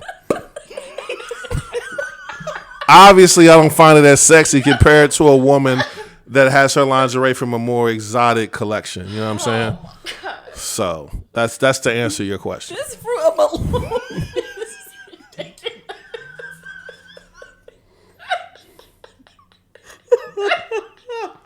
While y'all are laughing away, I'm gonna make a legitimate point that I definitely wanted to make because as I was stemming from and just backtracking from yesterday, as I saw the caption that we doing quote unquote or we're promoting the Trav makeover. I low-key, in a healthy sense, resented that. Why? Because when I think of makeover, number one, typically makeovers are for chicks, number one. So, number two, Bro, you and hella more. sexist tonight. What the fuck? Number two. Makeovers, like, Yeah, number two. They definitely used to make over a lot of niggas on Jenny Jones, bro. Like, Emphasis on Jenny Jones. that was the makeover show. God bless Jenny Jones. As I digress. Number two, and more importantly, and I'm speaking for myself, when I think of makeovers, I think as the individual who's getting a makeover is submitting to that because they don't like how they look, or they want to improve on how they look currently. And it's funny. It's literally funny because I was laughing at this. I was having a conversation with Mies earlier today. When I think of, because again, my initial thought is a lot of women do makeovers, but as you put it, men do makeovers too. As you know me, I'm a movie buff. I love movies. I watch a lot of movies all the time. Horrible movie, but the analogy applies. Love don't cost a thing, and whatever version you want to go with, but I'm going to speak more so to the Nick Cannon version because that's the most recent one. Okay? So when you think of the Nick Cannon version of Love Don't Cost a Thing, okay, he had the chick, who was it, Christine Milian, the sing pop chick or whatever, as she was changing his not only his wardrobe, but the style of his hair, how he maneuvered and everything. And he submitted to all that because he wanted to be more accepted by, quote unquote, the popular kids. But that's the secondary, I think, initiative. The original, and this is me going layers deep into it, the original, I guess, incentive was he didn't like how he looked at all originally. Okay. So that's why he submitted where she say, nah, you can't wear this. You have to change that. And this gotta go, and we're gonna have to throw this into your everyday, ordeal. He was like, well, okay, sure. Because previous to this fine ass woman, he was like, well, whatever I do currently don't seem to work. So whatever the fine ass woman say has to be okay. But are you sure that he didn't like his attire, or did he just not fit in with his attire? And having this opinion from this woman, knowing that she's popular, she can help him maybe fit into the crowds he wanted to be a part of. If I'm being fair, it's a combination of both. Okay. To be fair, it's a combination of both. Okay. So I say that to say, for me, I'll be honest, when I hear the caption in the Instagram post, a Trav makeover, I was low-key a little taken back because I'm up here looking like, and I think I commented, I don't need a fucking makeover because I think I look perfectly okay. But that's my self-confidence in me. Now, a million other people out in the world can say, nah, nigga, you look crazy. That's fine. Something wrong with the million plus people out there. That's my mindset. So, but I guess for me, I have confidence in how I dress. And I go back to the initial point. I'm not out here looking crazy minus airport attire. So airport attire, you can call me crazy all you want to. Call me crazy all you want to. I think the but term me was and you raggedy. Fine. Call my airport attire raggedy. But I'm saying it out loud. Me and Jay Jackson have been out on many occasions. Many occasions, me and Jay Jackson have been out to numerous type events, upscale, casual, sporting, whatever, or just to go out to meet women. And even we dress opposite. You wouldn't dare to say I look crazy as of, nigga, you just not matching. Or you just out here looking like, nigga, I can't be seen with you right now. Like, I don't embarrass you on that tip. Unless you want to educate me today. You've educated me today, unfortunately. Let me look away. That you started shaving nuts at age like 19. And that's fine. We are very good friends for a long time. And you're my nigga. And that's cool that you share that today while I'm looking away. This nigga cannot make eye contact. But all that to be said, we have that level of transparency. We've had it to where I remember the funniest story is where, again, we were teenagers going to Mayday Parade in St. Louis. I showed up in the tan linen fit and the fucking closed-toe sandals, the Eddie Bauer joint or the Stacey Adams joints. 18. We were 18. Yeah, and y'all was all in fucking jabots with the tall tees and the jerseys and the fitteds with 2 wave caps on and all that shit.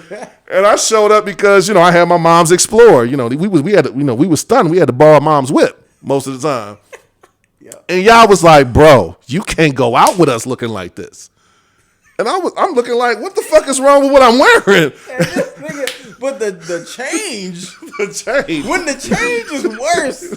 Nigga went back. He said, "Oh, all right, my fault. I thought we was going to a barbecue. My bad." You know what I mean? Mixed signals. So, you know what I'm saying? So that's one of the few occasions. He went back to the crib and said, "Fuck the linen. I'm gonna kill him with this nigga who look like Tupac fucking a bitch on my shirt, and we gonna put Thug Love on the side of it." I had the baggy shorts, I think it was the baggy Fat Farm shorts. Fat Farm was never cool. And to your point, I had on this oversized t-shirt. I don't know where the fuck I got it from. I'm lying. Fat Farm was cool for women. It was actually kind of fly for women back in the day, but it wasn't. I fuck with Fat Farm, yes, but that's we recognize. That's me, But yeah, that's the funniest story we had from being kids is where I showed up. I showed up originally in this linen outfit. You were 18, 18, and then they said, "Bro, you can't go with us looking like this, but we want to go with you because you got the nicer ride. Because your mom Explorer, my mommy copped the new Explorer at the time." Compared to, I forgot what your mom, but you never got your mom's car. She had a Contour for it. Yeah, and then Mees had the McNabb. Oh, yeah. That big ass green van. Trash. Carrie had the rusty Beretta or some shit. Beretta, yeah. So which his shit was cool. It couldn't fit all of us. It was a 2-seater. It couldn't fit all of us. So I had the Explorer that was newer. My mom was like, "All right, nigga, don't crash my shit, and you can go to Mayday Parade with your friends. All right, cool." But I showed up in a linen fit. They say, "Bro, you can't go with us like this. You look like you're our chaperone." I said, "You about to drop us off." I'm like, "All right, let me go back to the crib and find some." And I threw on some oversized Fat Farm jeans and the funniest shirt. And low key, somewhere deep in a laundry basket somewhere, I still got that shirt.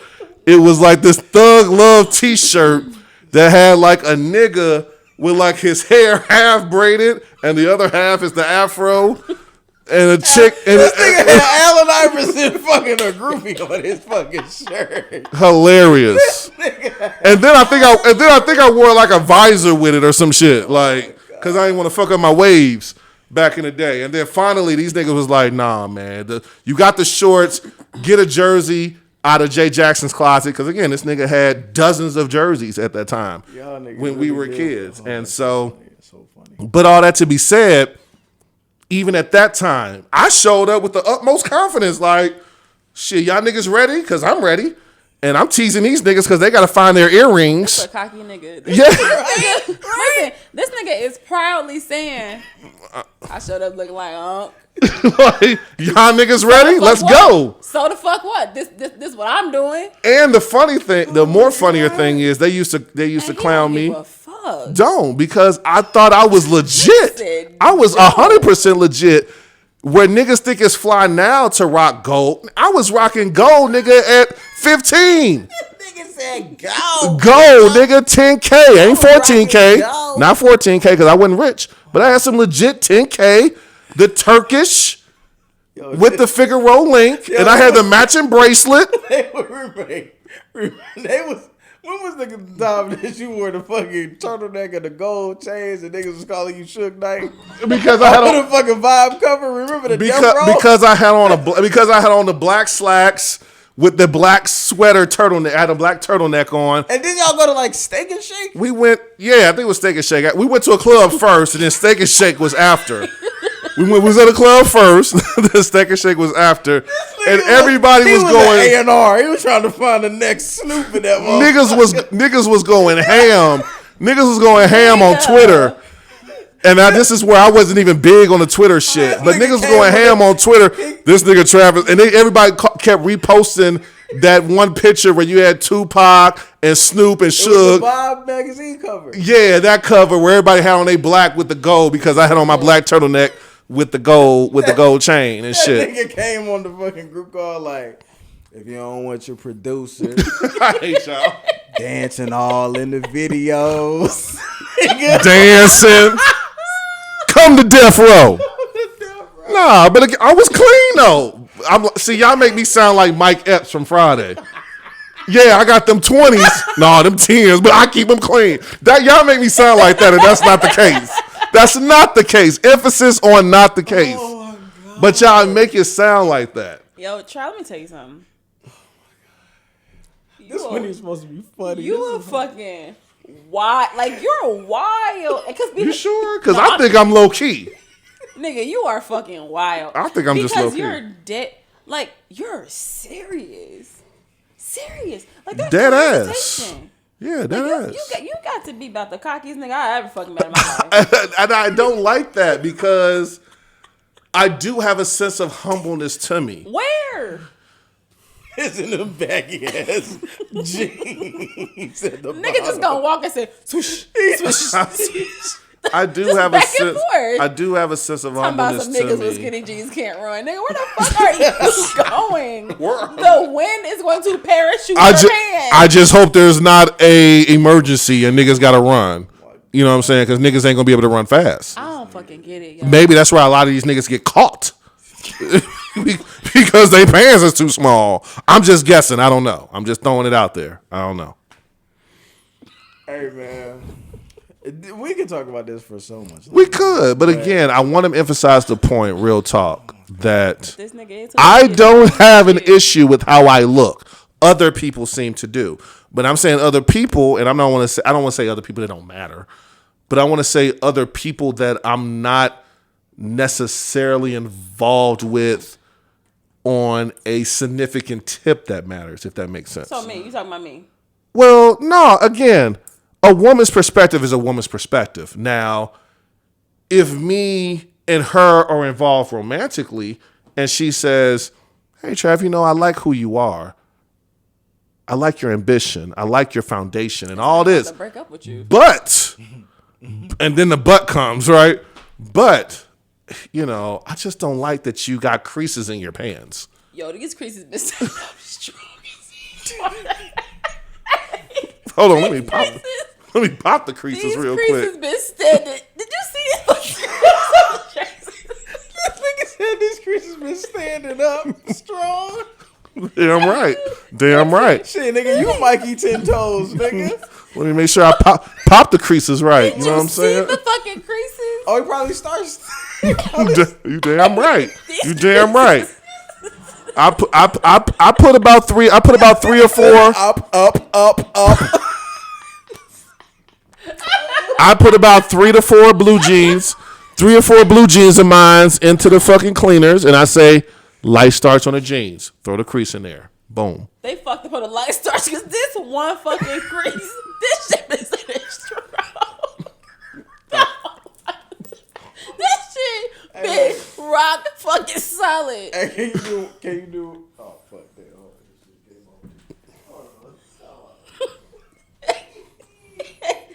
No one's ever called me conceited before.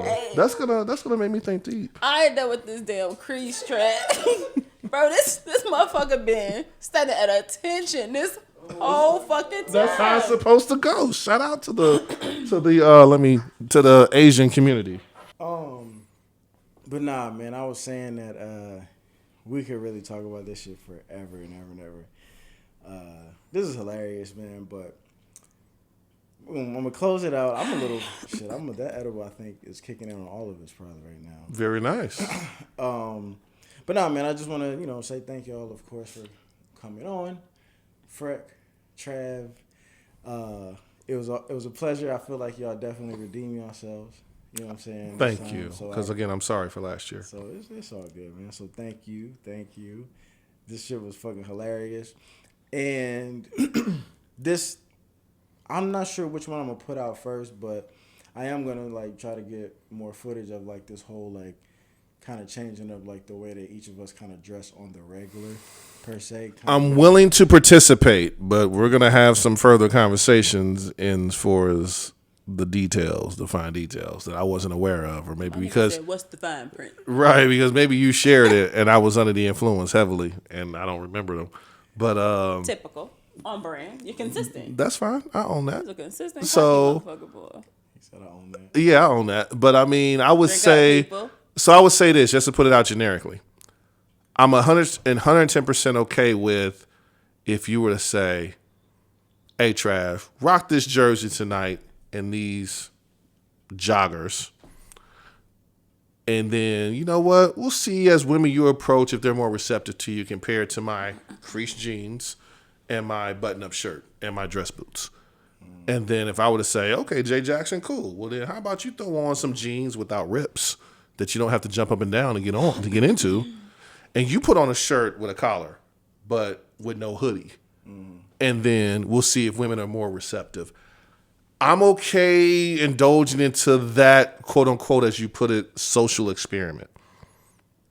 But we'll have to talk about the fine details. You know what I'm saying? You said I would have to say the same thing. Yeah, we have to talk about the fine details. I don't know about. I'll be honest, and I'm gonna say this on the record. I don't know about being wired because I feel like I'm the feds. If I'm going up to females being flirtatious, wearing a wire type of shit. Nigga, mic'd. Mic'd, wired, tomato. Okay, because that's just a whole nother separate in-depth conversation. But we can have that deeper conversation. All right. But I'm willing to cooperate. I don't want you to think like I'm just trashing or reneging 100% on our agreement while I was under the influence. Because even while I'm under the influence, I still want to acknowledge and be honorable to agreement to an extent. I got you. That's gonna be fun and hilarious, and I think it's gonna be dope. Hopefully, it goes as planned. We'll see. We'll go to the mall together tomorrow. Yeah. Timber, you want to come? I'm strongly fucking considering this shit, boy. This got to be fucking. Yeah. Boy, the two of you niggas. In the mall. You's a motherfucker, boy. I'm You know telling what I'm saying? But nah, man. But before we go ahead and get out of here, just tell the people again where they can find you and everything like that. Countless Freckles on Instagram. Podcast, Fuck the Peanut Gallery, streaming everywhere. I'm Travis. My Instagram is tdavis314. I do have a Twitter. It's T_Davis314. And then Travis Davis on Facebook, University of Central Missouri Network. No, I'm not a creator, so no podcast for me. But, I do try to support those who are into the art. This nigga is hilarious. What is the next? And obviously I am Jackson. Jackson1616 is my Instagram, and also obviously One Mic Stand is also the podcast Instagram. And everybody who has watched this is on the Patreon. But I'm gonna still tell y'all to tell all of y'all people, y'all friends, people who listen to podcasts or listen to shows or into some of the discussions that we have on here. Tell them to subscribe. Tell them that they won't be disappointed. Tell them to help support black business. And just tell them that, it's some really quality content that they'll be getting. So, until next time, man, Atlanta, we out.